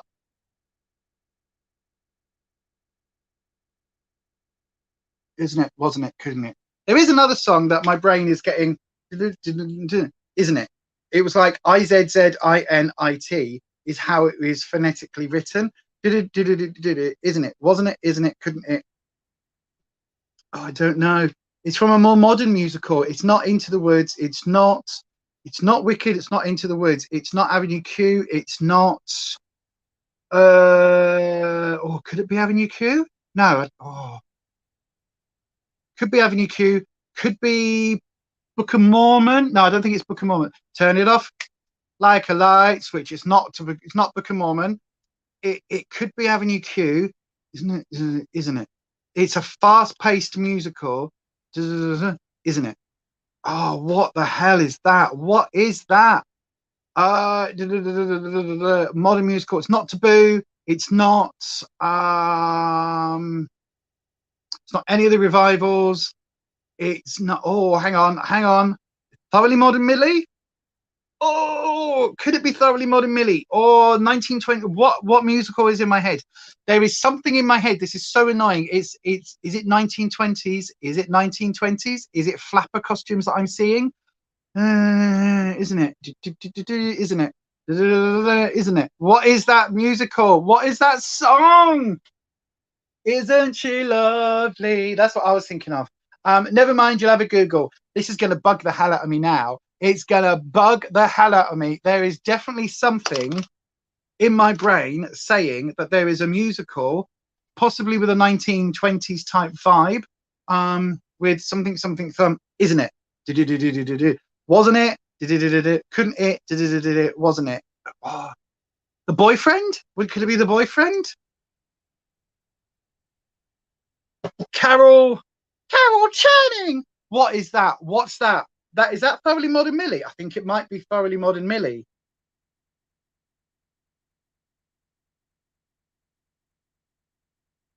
Oh, it's so annoying me. That song is from Phantom of the Opera. Yeah, not Music of the Night. That's not the one I'm thinking of. That was making me think of a Michael Crawford album where he did a lot of covers, and there's something on there as well. I don't know. Anyway, all of that. Let's do foundation. Right, we're going to do a very quick finishing of the face. Oh God, right, I'm going to have to put my foundation on. We are going to wipe all that off the corner of my hand. Yay! Foundation. Doppy doppy doppy. 2, 3, 4. Oh, that's getting really low. Right, okie dokie. And the foundation brush that I'm going to keep persevering with.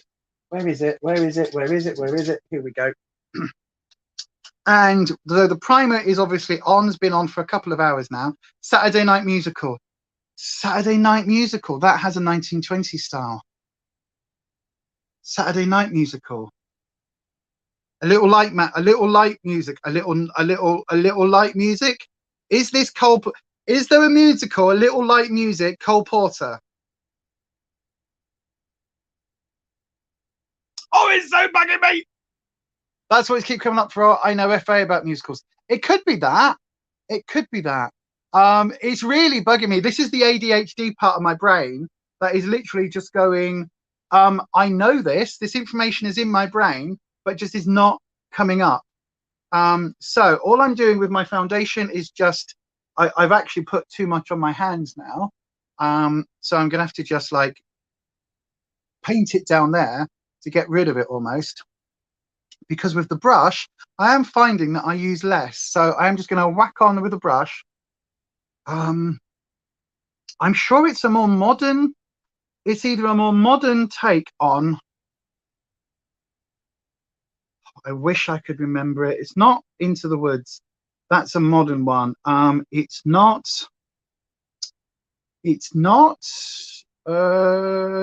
Annie. That's a period piece. It's not, but that's too late. Slowly Modern Millie. The stage show has different songs to the film. The Boyfriend. I don't think. Oh, hang on. It's not Spamalot. It's not Shrek the musical. Could it be Shrek? No. Why would I be thinking 1920s?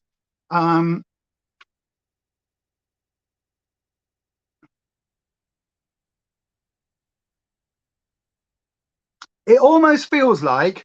Do you remember that? It's not. Isn't it funny? Isn't it funny? What's that from, Will? That's just sparked something in my brain.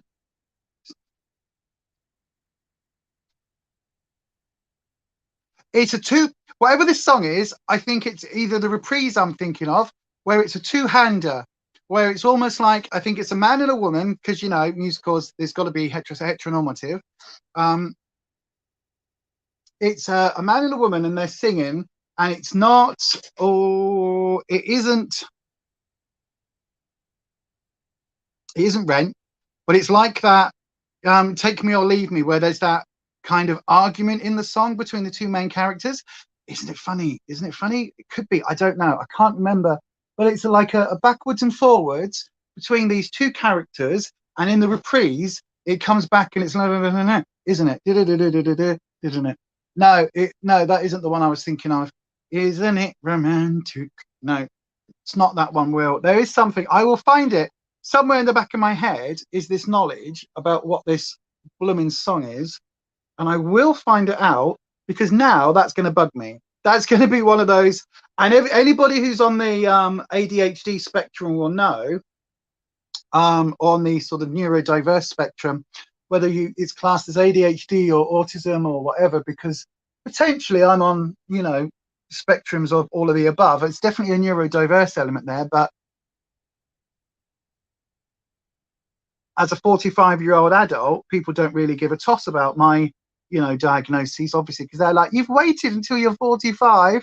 Why would you not have had these diagnoses before? Because, you know, I just put it down to me. I didn't realize that there were names for the way that my brain worked.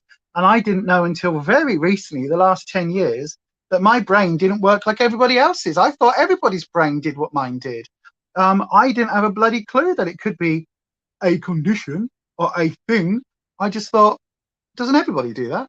But anyway, apparently not. So yeah, I will try and dig in the back of my brain and work out what that song is, just for my own benefit now.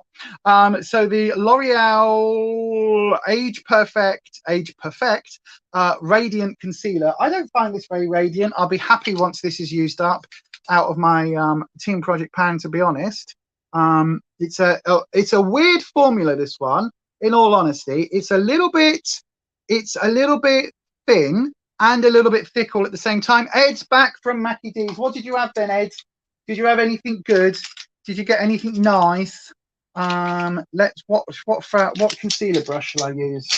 Let's go with a nice. Oh, he's found his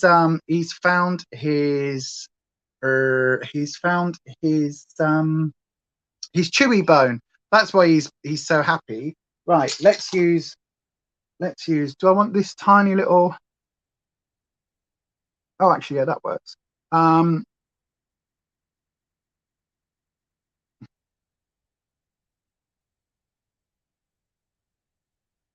Isn't it, wasn't it? Ain't never gonna be Aretha Franklin, isn't it, wasn't it? Oh, that could be it. Isn't it, wasn't it? Ain't never gonna be.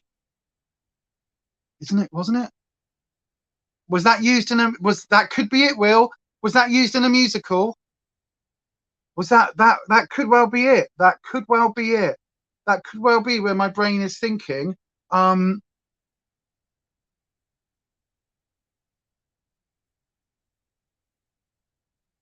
Again, because I've worked so many years, or because I had worked so many years on stage, it could just be that I'm thinking where I've seen it turned into a two-hander by, you know, somebody else doing a cover. So it could well be that is the exact song I'm thinking of. Isn't it, wasn't it? Yeah, that really does sound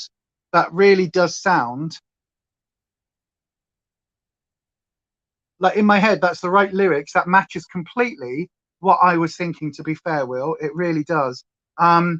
Yeah, so the foundation and the primer, you know, you see, I liked it up until the point I put the foundation on top of that primer, and there's still quite a bit of silicone slip to it, even though it's been on for a few hours.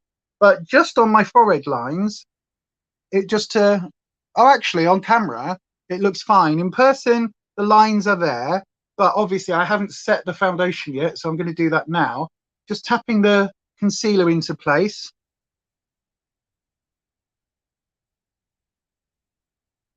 Just to blend that out. You had cheeseburger with extra gherkins, chips, and a couple of chimkin nougats. Yay! I had to work out what you were saying there, Ed. That sounds nice. That, to be fair, that does sound quite yummy. Right, so new technique for me. Foundation, no powder, setting spray, and a puff puff. Right? Trying this. I've seen it talked about on, that's the wrong puff puff. Where's the clean puff puff? Oh, quick before it dries. Oh, I've lost the puff puff. Right, okay, we'll just have to use that one. Oh, I know. Let's flip the puff puff. There we go. So we've got the side that hasn't been used for powders. Patting the setting spray into place with a puff puff before I've set anything with a powder. Oh yeah, actually, I can kind of see why that was suggested. It was something to do with, there we go. Look, if I put the yellow on, the blue, no, the white, and then the blue, you can see, look at the forehead. If I look closely, you can see it minimizes those lines. Look, you can see it clearly, all the blue. They're there because, you know, I'm 45. Let's not kid ourselves. Nothing's going to work too fantastically. But into, oh no, I want the white light now. I'm used to the white light. There we go. But in terms of helping the foundation look more natural, I quite like that with a hyaluronic acid setting spray, a hyaluronic spray. So a spray that's designed not to do a glowiness, not to do a mattifying, just a standard setting spray.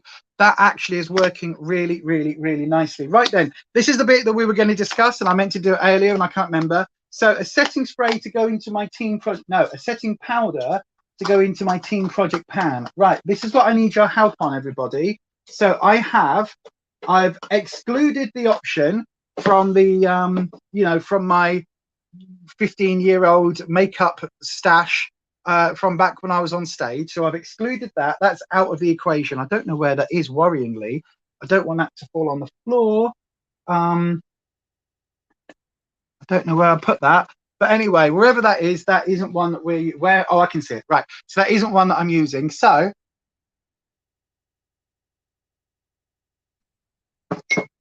the options that we've got today, and one of these will end up in my team project pan for the foreseeable until it is used up. So what I need help with, everybody, is I thought I had 5 press powders, and now I can only find 4 of them. Oh yeah, because it's there. Right, I've got 5 press powders. I'm going to use a press powder today, but in terms of loose setting powder, I have 3 of them. I've got the W7 Perfect Light loose powder in the shade Fair, which is, it's a loose setting powder. I've also got the W7 Very Vegan in the shade Translucent. Now this one was a little bit dark, so yeah, you can see it's supposed to be translucent, but look how dark that is. And look, there you go, look, if I show you the lid, look at the powder, look at that. It's really like,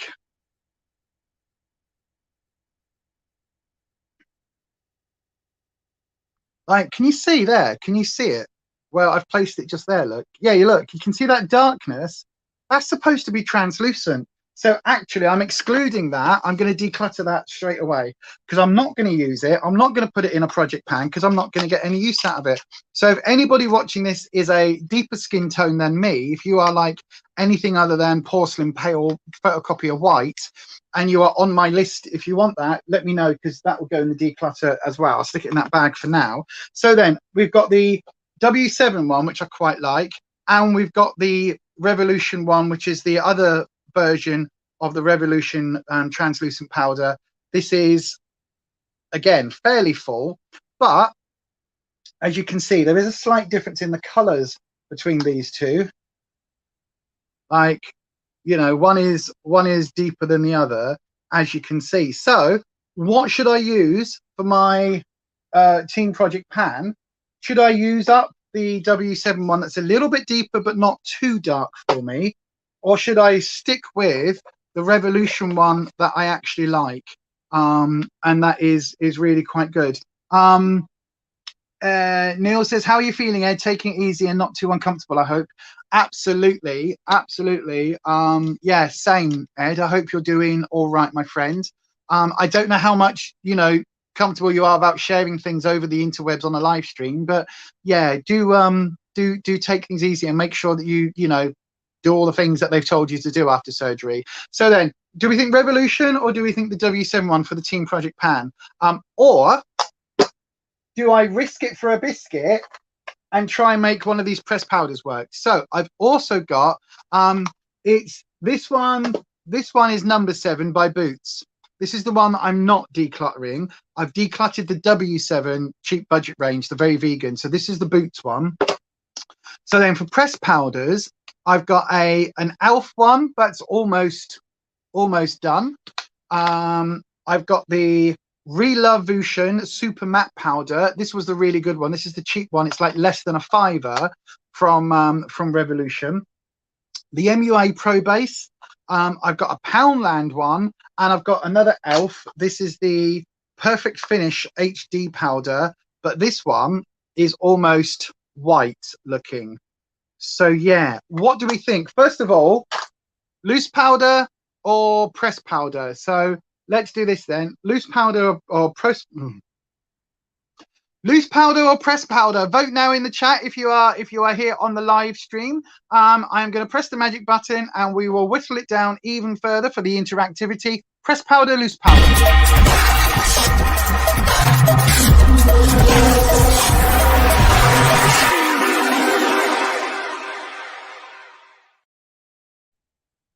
What do we think? So let's have a look what people have said. Little Miss Budget says press powder. Amanda says press powder. Anita says press powder. Right, okie dokie. So it looks like Will says press powder. Really? Wow, you're all... Is this because you're trying to do me dirty, or is it because you want to see whether I can make a press powder work? Because that's really interesting that people are going for press powder. Right, okie dokie then. Right then, so how to do this? Okay, so there's then 5 options. Oh God, this is going to get complicated. Right, so we go with, I tell you what, let's take the, I tell you what, let me try and whittle this down even further. So the Revolution, no, not the Revolution, the Pound Shop one.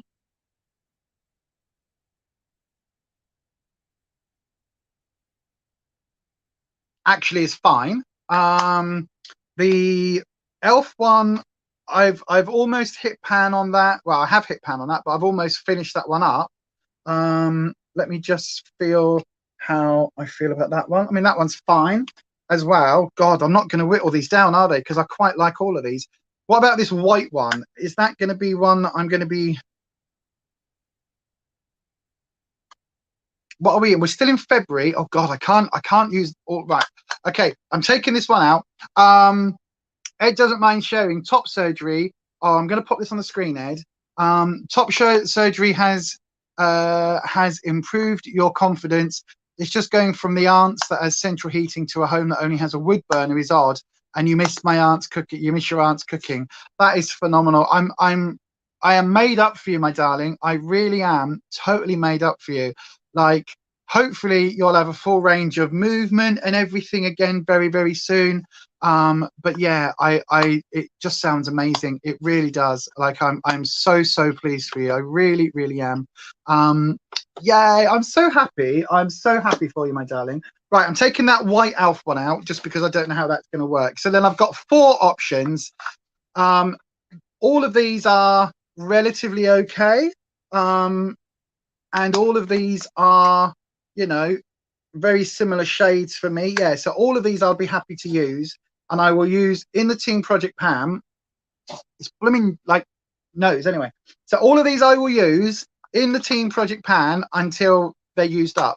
So your options are, and they're all budget brands. So we've got Poundland, Elf, Revolution, or MUA or Revolution, right? So Poundland, Elf, Revolution, MUA. So if you vote now, they're all very similar colors and they're all very similar formulas. So I don't mind whichever one I end up with. So then vote now on the chat. Poundland, Elf, MUA, and Revolution. Those are your options. And yeah, go for that now.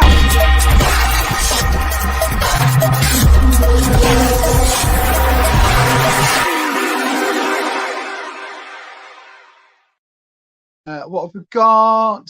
I've missed. I'm on the wrong bit of the screen. None of want to see you do what? None of us want to see you do me dirty as you say you're fab. Oh, okay. Thank you. I got you, Lizzie. I got what you mean. Right, we've got an elf, one for MUA and one for Revolution. So it looks like elf. It looks like elf is going to be what I'm using. Elf as you've hit pan. Okay, thanks, Neat. Right, okay. Well, of all the votes, we've got more elf than anything else. So elf is going into the Team Project Pan. Welcome, elf, to your new home. The lunch bag of doom, the lunch bag of death to makeup, because you're going to go in here, and when you come out of here, you are going to be fully used up. So this does come with a little sponge. It's a sponge. Yeah, they do stitch me up sometimes, Anita. Lizzie, Anita's quite right. They absolutely stitch me up sometimes. I know. Why don't we use all these colours that we know Lisa hates? I mean, to be fair, green, orange, and yellow was not a choice that I would have gone for today. But as a pressed powder, let's set me. I'm taking my Puff Puff because these sponges are ridiculous, and I'm going to just take the edges of that, and I'm going to use that. And this one's a good because it's got a mirror actually, so that's a good choice, everyone. I'm just going to press that into place under the concealer or over the concealer under my eyes, and the same on this side. Now it might go a little bit cakey initially, but I am going to put another spray on in a second of the setting spray to actually tone that all in. And I'm taking my Eco Tools brush. This is such an amazing fluffy brush, and I'm not taking too much on there, but what I am going to do is, holding it upright, is tap it so that the powder goes into the brush fibers a little bit more. So actually that puts a little bit more powder in, and then I'm just going to tap that loosely over the pressed powder again to get a little bit more, and that should be enough to finish my face. So we're going to just... Oh, and I've just realized we're already at the point that I didn't expect to be still on the stream, because the tarot is going live now. The Tarot Total Collection review is now live on the other channel. But there we go. So I'm just swiping this all over the... Oh, sorry, you can't see. Swiping this all over the face. A bit tender, almost back to normal movement, just tender, so not going to push it. Yeah, don't push it too much. Don't push it too much. But well done, Ed. I mean, I saw you saying it was Happy Tit-Off Day, and I was just like, oh, I love Ed so much. He's so funny. I just love your sense of humor. I love how authentic you are. This is why, again, you know me, like, 2 channels all about authenticity. I love the fact that you are just you, and you're just like, yay, Tit-Off Day.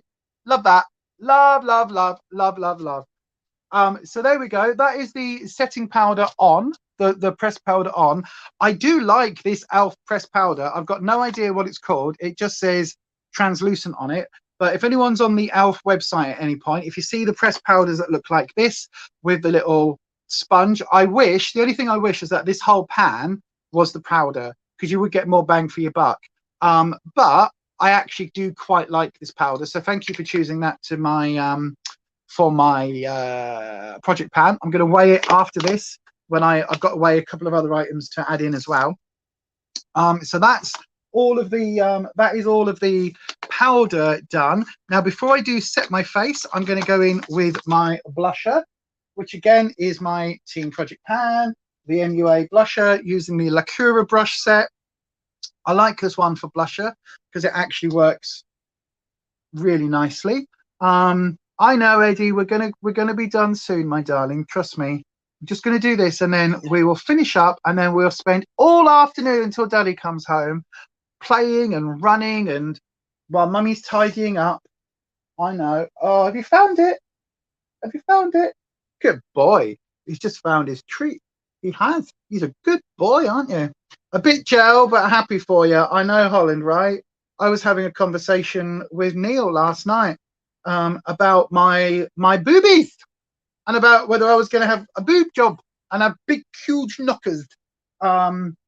Great big knockers. But what was it? Good legs, great big knockers. That's what makes them coming to my pretty legs, great big knockers. That is Bette Midler. What is the song? But yeah, I was talking to Neil about it, and I was like, I do want breast augmentation. I really do want, like, my boobs doing. What I want is, do you know what I really want? Do you know what I want? I have been watching some videos recently with Toya Wilcox, of all people, and her husband Robert Fripp from a very famous band. I can't remember right now, but anyway, they've been doing, have a look on YouTube, they're so funny. They've been doing these Toya and Robert's Sunday lunch, Toya and Robert's lockdown lunch, literally like a 2-minute video. But Toya has been wearing some outfits with black tape over her nipples, but they are totally see-through outfits. She has got the best pair of boobs for somebody in their 50s stroke 60s that I have ever seen. And trust me, you see them very plainly and very clearly on all those YouTube videos. They're covered, but see-through. And I keep looking and watching, and she's so funny. I love Toya, and she's been doing like a minute and a half cover. She did a Britney thing. She's done all sorts. Go and watch them. Toya Wilcox, Sunday lunch or Sunday lockdown lunch with Robert Fripp. Amazing. But a lot of people are saying the reason these videos are getting like millions of views is because she's wearing these outfits, and you can clearly see the girls, and they're about, and people in the comments are like, I think there's two main reasons why you're so popular, because of the girls. And I keep watching and going, oh, I want those. That's what I want. I want Toya Wilcox's tits. That's the exact perfect shape, perfect size, perfect height, perfect everything. And I'm sure she's had them done, but they look so amazing. I was like, oh, maybe I do want a boob job then. Maybe I do. Maybe I do want a Toya Wilcox pair. Because for a while I was like, no, I don't want boobs. And now I'm like, oh, actually, maybe I do want to have Toya Wilcox pair. That was and so if I ever at any point, if I ever do go down those lines, and like save up $5,000 or whatever it is that for a boob job, if I do go down those roads, you know, I am going to be going to the surgeon. Can we have these Toya Wilcox boobs, please? This is what I want. Just these boobs on this. Please put those there. Thank you very much. Toya Wilcox. That's what I want. That I just think, because they're she's got amazing, but I know, right? 10 minutes talking about Toya's boobs. They're just amazing. And then the only other plastic surgery I want is I am going to get Botox in the forehead. Hopefully this year. Going to cost a bit, but hopefully this year, and I am going to document it for this series, for this channel, of going, you know, I'll get permission to get it filmed. I know, Eddie, we're just wrapping up. Sorry, mummy's a chatterbox, isn't she, today? I know, mister. So I will film it for the channel, and I will like document it all. But yeah, I want my Botox. I've decided, whether it's this year or early next year. I'm 45. I think I need to start getting the Botox on. I really, really, really do. Anita wants a total face transplant. Really? You don't need it, Neat. You're absolutely gorgeous. You are gorgeous, my darling. I love the photos you've been doing where you've been experimenting with your makeups. This is the fluffy powder brush by the Lacura set, and the Makeup Obsession bronzer that is no longer in existence, but you know, it's no longer available. So just doing a little bit of bronzer. Yes, Eddie, I know, mister. We are finishing up now. I know. Mummy is so sorry that I have taken so long, but I have been talking to all my wonderful friends on the interwebs, and they are all wonderful today, and they have cheered Mummy up. And some of these people helped Mummy when Mummy was feeling very, very down the other day and very tearful. And these people here really helped more than you did. Yes. And this is not your toy. I think he wants my brushes. No, it's Mummy's brush. It's not your brush. Mummy's brush. He likes trying to chew my makeup brushes. He really does. He really does. Right. This is my contour from the Illamasqua. This isn't even made anymore either.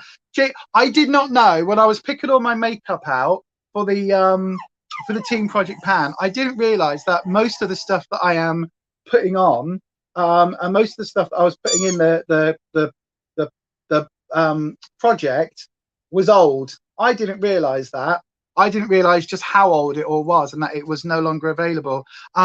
Oh my God, Jessica Ryan's on. Hello, my darling. Out for a walk and found a PS3 in the grass. Asked the owner if I could get, and they said yes. You found a PS3? Wow, that's ridiculous. Well done. A little bit of contour under here. A little bit of contour under here. Hello, hello, hello. La la la la la la la la. There we go. Exactly, Holland. Exactly. Entirely, 100%. Yes. Anita is perfect the way she is. Anita is absolutely beautiful. Oh, I've hit pan.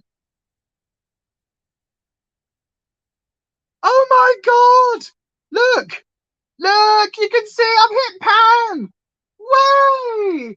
Celebrate good times. I hit pan. Do, do, do, do, do, do, do, do. Yeah, yeah. I've hit pan on my bronzer. Wow. Well, you really don't get a lot of bronzer, do you? Wow. Wowzer. Wow. Right. I'm just darkening it up just a little bit. I know, right? Does everybody remember all the times where I put bronzer on and I was like, what have I done? It's so dark. And now with this brush, it really just like, it's just an amazing powder brush. Lacura, $4.99. Thank you to Vanessa from Little Miss Budget for doing a video about the brushes. And now look at that pan. Look at that pan. Look at that. Congratulations and celebration. I want the world to know that I just hit pan. Where's my highlighter brush? Where's my little highlighter brush? There it is. So there's my highlighter. I still can't get this glass mirror one to work, everybody. You know what I mean? I am going to have to bash this up. Yes, I know, Eddie. I know, my darling. Mummy, sorry, I'm coming. I'm coming. We're nearly done. Look, right? Look. Hardly. Oh, well, actually, now I've said that, hardly any. There's loads on there. Right. Okay, let's just try that then. So then, congrats on hitting pan. Neat, you are beautiful. Neat is beautiful. Anita, you are beautiful. You absolutely are. There we go. Look at that. Look at that glass highlight. Kapow. Kapow. Pew, pew, pew, pew, pew. A little bit on my nose. Yes, Eddie. I know. Mummy's coming very rapidly. That sounds so wrong, but we're doing it. We're doing it. We're doing it. Bear with, Mister. A little bit of highlight up here. A little bit of Monica in my life. A little bit of highlight on my cheeks. Just there, like so.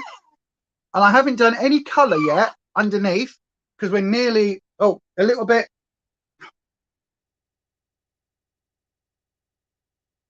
Oh, this is really not good. Come on. It's not great, is it? You shouldn't have to go in at your products that hard just to get this. They're really good, these. Really good. I love them. These brushes are a dupe for the Real Technique ones. I super love them a lot. Right, a little bit of highlight just up there, just to give me that nice sweaty look. That's what everybody likes, isn't it? Yes, Eddie, we're coming soon, my darling. I really am. I promise. I promise. I know. Mummy's been saying that all day, haven't I? But we're coming soon, my darling. We are. You've been such a good boy today. You have. You're going to deserve a... What are you going to deserve? What does Eddie want? Shall we check? Do you want a pig ear? Is that what you want? You want a nice pig ear or something? I know. Delicious. Yummy. We'll get you a treat in a minute, mister. And then you've got chicken and vegetables for tonight for your tea. I know. Whole conversation with the dog. You know what I mean? Right. This is my eyebrow thingy. Hang on. I know. I think, do you know what? He's like, oh, I'm not tired. Honestly, I'm not. Ah. Right. All right, mister. Hang on. I'll tell you what. Let me just do this. Let me do my brows. And then what I will do is I will let you out. So you can come and say hello on the chat. And you can jump up on the sofa. And all of that. We'll let all of you out in a second for the last 2 minutes while we say goodbye to everybody and while Mummy does the colour under her eyes, okay? How about that? Is that a good deal, mister? Is that a good deal? Is that a deal? And then before you know it, Daddy will be home. Daddy will be home. Not as bad as Chimkin feet. Oh, I don't like them either. He'll be so excited to see Daddy. Oh, he will be. Oh, stop now. I'm not. You're just fishing for compliments. When I look in the mirror, I see ugly. Oh, right, Nee. Seriously, you is not ugly at all, my darling. You are not ugly. You are a good-looking lady. You are not a child. You do not have perfect, flawless skin. You have flaws and wrinkles, just like the rest of us, because, you know, you aren't a fetus. But you are a fine-looking lady. That's what people used to say, isn't it? You are a fine-looking woman. And you are. I think you look absolutely fine. You look really good. And especially when you do your makeup, I think you look stunning. And you say all the time that you can't do makeup, and you are so good at makeup. Like blooming Ness, she does the same thing. And you've told Ness not to put herself down, and you've got to stop doing it as well, right? Because I'm going to pull you up on this. I'm looking you directly in the camera now, directly at you, Neat, just at you, right? Stop, right? You are a lady. You are not 12. So you are going to have flaws and wrinkles and lines and everything else. But you are beautiful. You are beautiful. And your skin looks absolutely glowy. Yeah, you got wrinkles like me. Under my eyes, bags, lines, forehead divots, everything else. We're old, you know what I mean? We're not 12, none of us. Our skin ages. But you look absolutely beautiful. You really, really, really do. I think you've got lovely skin. I think you're what? 5 or 6 years older than me. I would love to have skin like you when I am 5 or 6 years older, because your skin looks absolutely lovely when you haven't got makeup on. So yes, your blending needed a lot of work. No, your blending, it takes a bit of effort to blend. It takes a light touch and a little finagling and a little touch here and touch there. But that's a skill that you learn. But when you've done your looks, I think you look really good. And I've zoomed in and zoomed in, and I think you look fine. So shut up, stop putting yourself down. None of that bullshit. 2022, positivity from here on in. That's what we want. We're not going to have any negative ninnies, any negative Nancys, any negative Nellies, whatever you want to call them. We're going to have none of that on this channel. We are all beautiful in our own way, but actually Neat is actually quite a good looking lady. So, you know, women have never done it for me, but if they did, I could see the appeal. Absolutely. I think you're a good looking, you're a fine figure of a woman, as somebody from 1800 would say. Fine figure of a woman, or 1900. You know what I mean? Like, that's what they used to say, wasn't it? In the 30s, 40s, 50s, I don't know, whenever. Yeah. Anyway, enough lectures. Exactly. Just embrace your beauty, because I think you're beautiful. So yeah, right then. Let me just finish this eyebrow before I completely forget. There we go. Do that and then smudge it back in just to give that little sort of smoked out look. I am thinking, actually, if I need to get my brows microbladed this year, which is probably, it's overdue. I was supposed to have it done every 3 years, and I think it's 5 years ago that I had them done. So they're holding up really well. But if I do need the microblading, then normally the people that do microblading do other cosmetic type work. So I may well see if that person, look at me, I'm just putting the brushes away, not because I'm disengaging from the chat, but because I'm going to get Eddie up on the sofa for 2 minutes. So yeah, basically I'm wondering if the person that does my brows will also do Botox. If not, actually, I do have a friend of mine who recently got in touch on their Facebook, called Sam, and she's amazing, and she does beautician work like that. So then we need a smudgy brush and we need an angle brush, and then the rest of it can all go back in my brush pot, and then Eddie can jump up on the sofa and not eat my brushes, because he thinks that a makeup brush with the fluffy bit on the end is like a dog toy. That's what he thinks. Boy, did we learn that one by mistake, didn't we, mister? We learned that, didn't we, that you like makeup brushes as dog toys. Right then, all of that nonsense over there, all of that madness to my door. But I've got fun news for you. I knew before. What's that from? That's another. Isn't that another Elaine Page? I think so. Right. Okie dokie. So then, bear with. Let's get the monsters out. Doopy-doo, doopy-doo.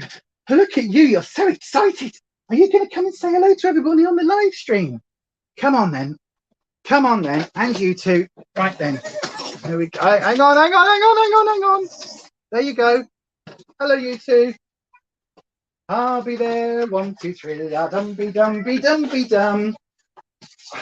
Come on then, Mr. Misters. Hello, Mr. Mister. Oh, you're so excited. Don't knock money over. Oh, hello. Yes, hello. Hello. Hi. Oh, hiya. Oh. Oh gosh. Yes, hello. Right then, let mummy just... This is his toy that you can hear.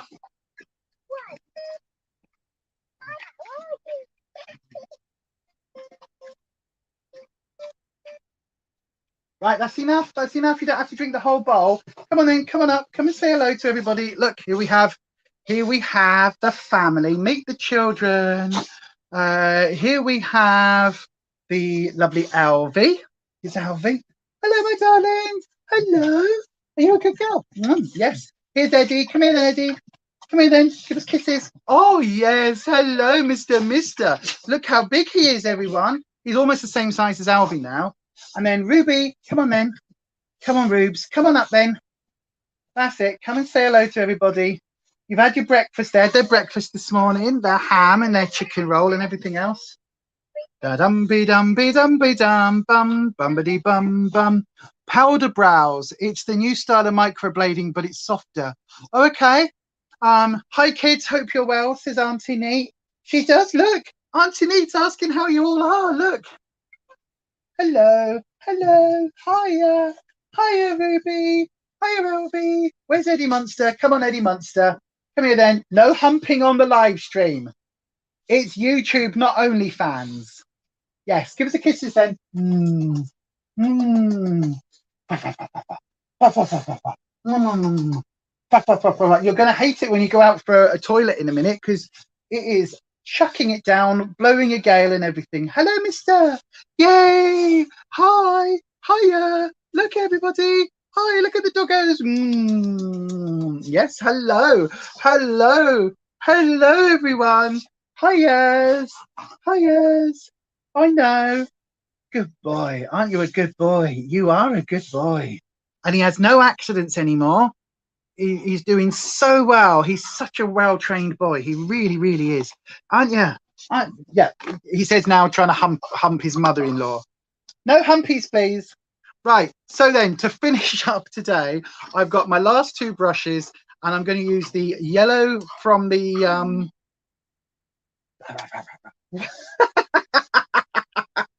He's so giddy. He can jump from halfway on the floor in the lounge up and onto the sofa on top of the other two girls because they tend to pile up. Ruby at the bottom, Alvie in the middle, and then he just goes on the top. He leaps, don't you, Eddie? Yes, you do, don't you? Yes, you do. And you love... No, that's mummy's brush. It's not your toy. I know. Good boy. Good boy. There's nothing on the table that you can eat. Let's move this back in the little makeup tub. There we go. There's nothing here you can eat. No, there's not.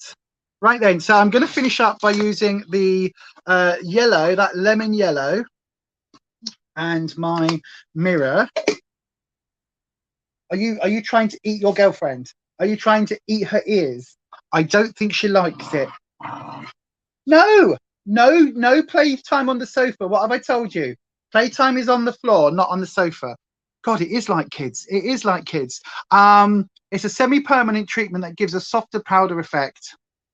I think I want the full-on, because I've got no eyebrow hair, I think I want the, like, what I want this time is the actual, like, because I don't mind the shape and I quite like the size of them.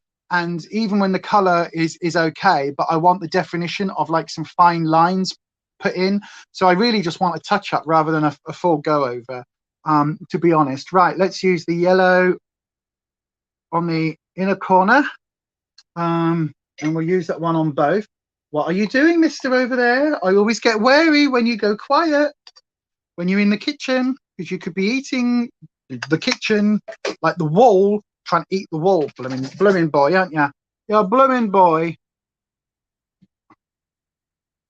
There we go. A little bit of yellow under there. Till about midway. And then I'm going in with the lime and then the apple green. And then that's these palettes said goodbye to. A last hurrah of these palettes. A last go over. A last time of giving them a try. The very last time I'm going to use them live on the stream. A 4-hour blooming stream. Which I was not expecting, seeing as I've got a whole blooming flat to tidy up for husband coming home, because I've got all of the stuff from the cupboard from when we had to get the boiler repair done. In fact, I might actually leave everything.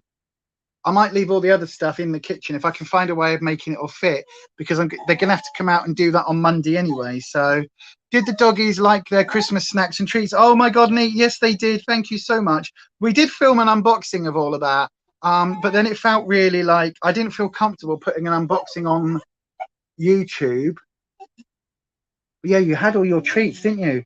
And the donut is Eddie's favourite toy. It's just there, and the monkey is in the bed just there. What? What? What? What? What? What? What?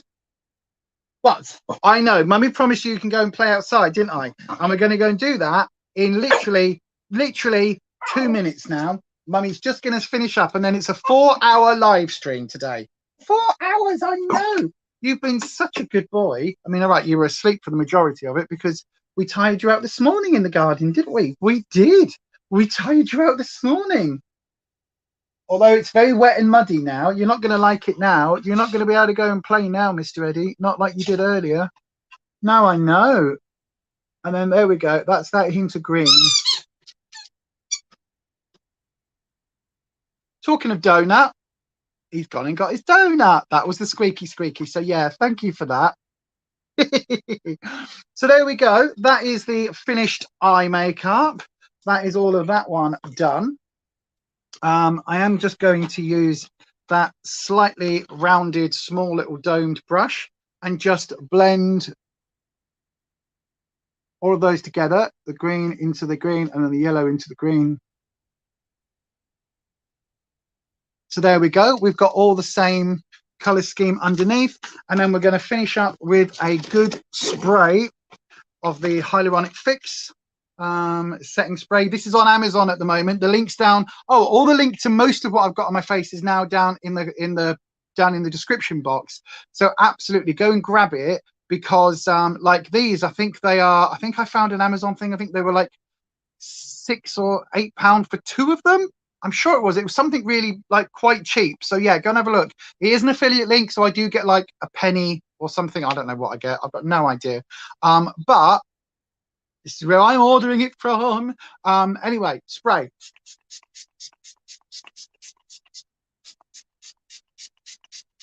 And I never thought to get Revolution products on Amazon before.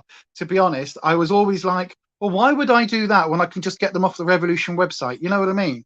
But actually, it does make sense because it was so much cheaper than the Revolution website. I think they were like £7 or £8 each. And then there were 2 for not much more than that from Amazon. So I was like, oh, go on then. Right then. And then my lippy of the day is going to be this neutral NARS one. It's in the shade Toledo. Don't know how you say that. So yeah, this one, that's from my Team Project pan. Yes, I know, we go it well. You're not going to like going outside, but we will. I know. Good boy. Mm-hmm.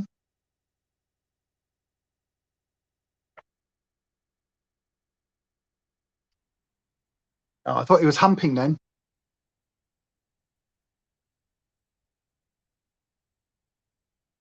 Mm-hmm.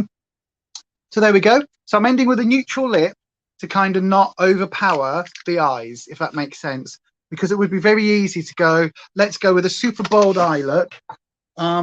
It would be very easy to do that, and a very bold lip look, and basically have the whole look almost like clown skull. You know what I mean? It really would look super over the top if I did that. So there we go. Sort the hair, give the hair a little zhuzh, just a little bit of, actually I prefer that bit there, isn't it? I prefer that bit like that now, a little bit. There we go. So that, everybody, is the finished look. I feel that actually I was fairly successful, considering these are 3 different palettes. Okay, similar range, but I do also like the fact that this is not a color scheme that I would have looked for, and it's not something that I ever have done before, this sort of citrusy orange sort of shades. So I really do like that. So thank you very much for that. Oh, do a Nest special. Hang on.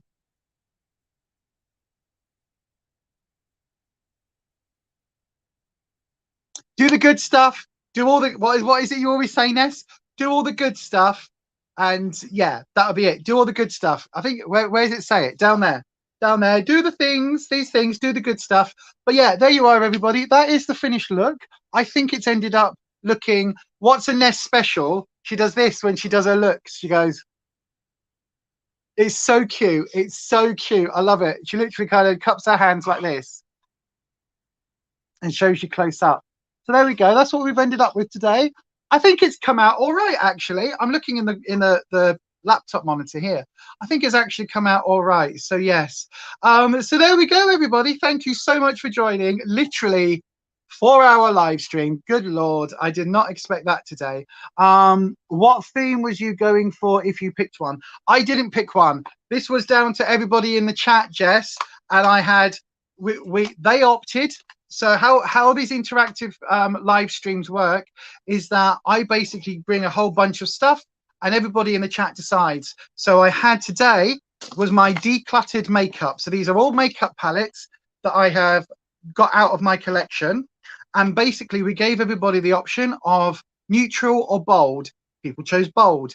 So then I went through the palettes that I've got, and it turns out there's only 3 palettes in my collection of declutters that are bold, which were these 3. And I gave people the option of the green, the yellow, the orange, or all 3. And everybody voted for all 3. So that's what we ended up with. So I've had to find a way to make it work. And I used the color wheel, which is basically the color theory wheel. So I used that because it was on my desk, because I had no idea how to make this actually work. But then realizing, look, we can go orange into yellow into green. So that's what I ended up with. Orange into yellow. Oh no, orange into yellow into green. So that's what we ended up with today, using the color wheel again for the color theory to make these 3 palettes work. And yeah, so I would recommend, if you can find these, I don't think Revolution still do them, but if you can find these, I would recommend these. I think these are great palettes, actually. And if it wasn't for the fact that I've got such a ridiculous collection, I would be hanging on to these, but these are being decluttered. But that is it for me today, everybody. Thank you very much. I'm not expecting a lot of people on the replay, to be fair, because this is 4 blooming hours, and so therefore we don't get a lot of people on the replay.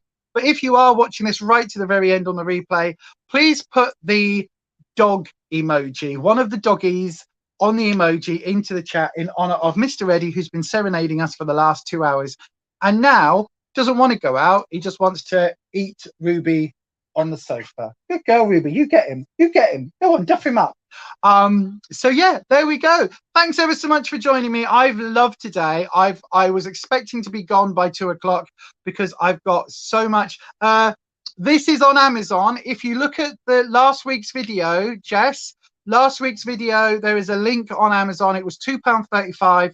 I've linked it on there. It's an affiliate link, so I think I earn like half of a penny or something ridiculous. I don't know how any of that works, but it's the cheapest one I found, £2.35 on Amazon, and it's really useful for color theory, for makeup theory, and decorating, anything like that. So yeah, I think this is probably like the 3rd one I've owned, because they just, you know me, I'm heavy-handed. But anyway, that is it, everybody. Thank you so much for joining. Thank you for everybody, all your comments. Thank you for taking part in the live stream. Thank you once again for everybody's positive thoughts about my stupid blooming binging this week, and my recovery from all of that. And yeah, thank you so much for joining me. Don't forget, over on the other channel now, the Witchy channel, Beyond Authentic, the eye is a 1. There is the Total Tarot Collection video review has just dropped, so go and check that out. See what the Total Tarot Collection is all about if you are interested in tarot cards. No spoilers. Go and check it out. It's there. I've reviewed it. And then on Wednesday there will be a brand new podcast episode going up, the Witchy Wednesday with me and Neil.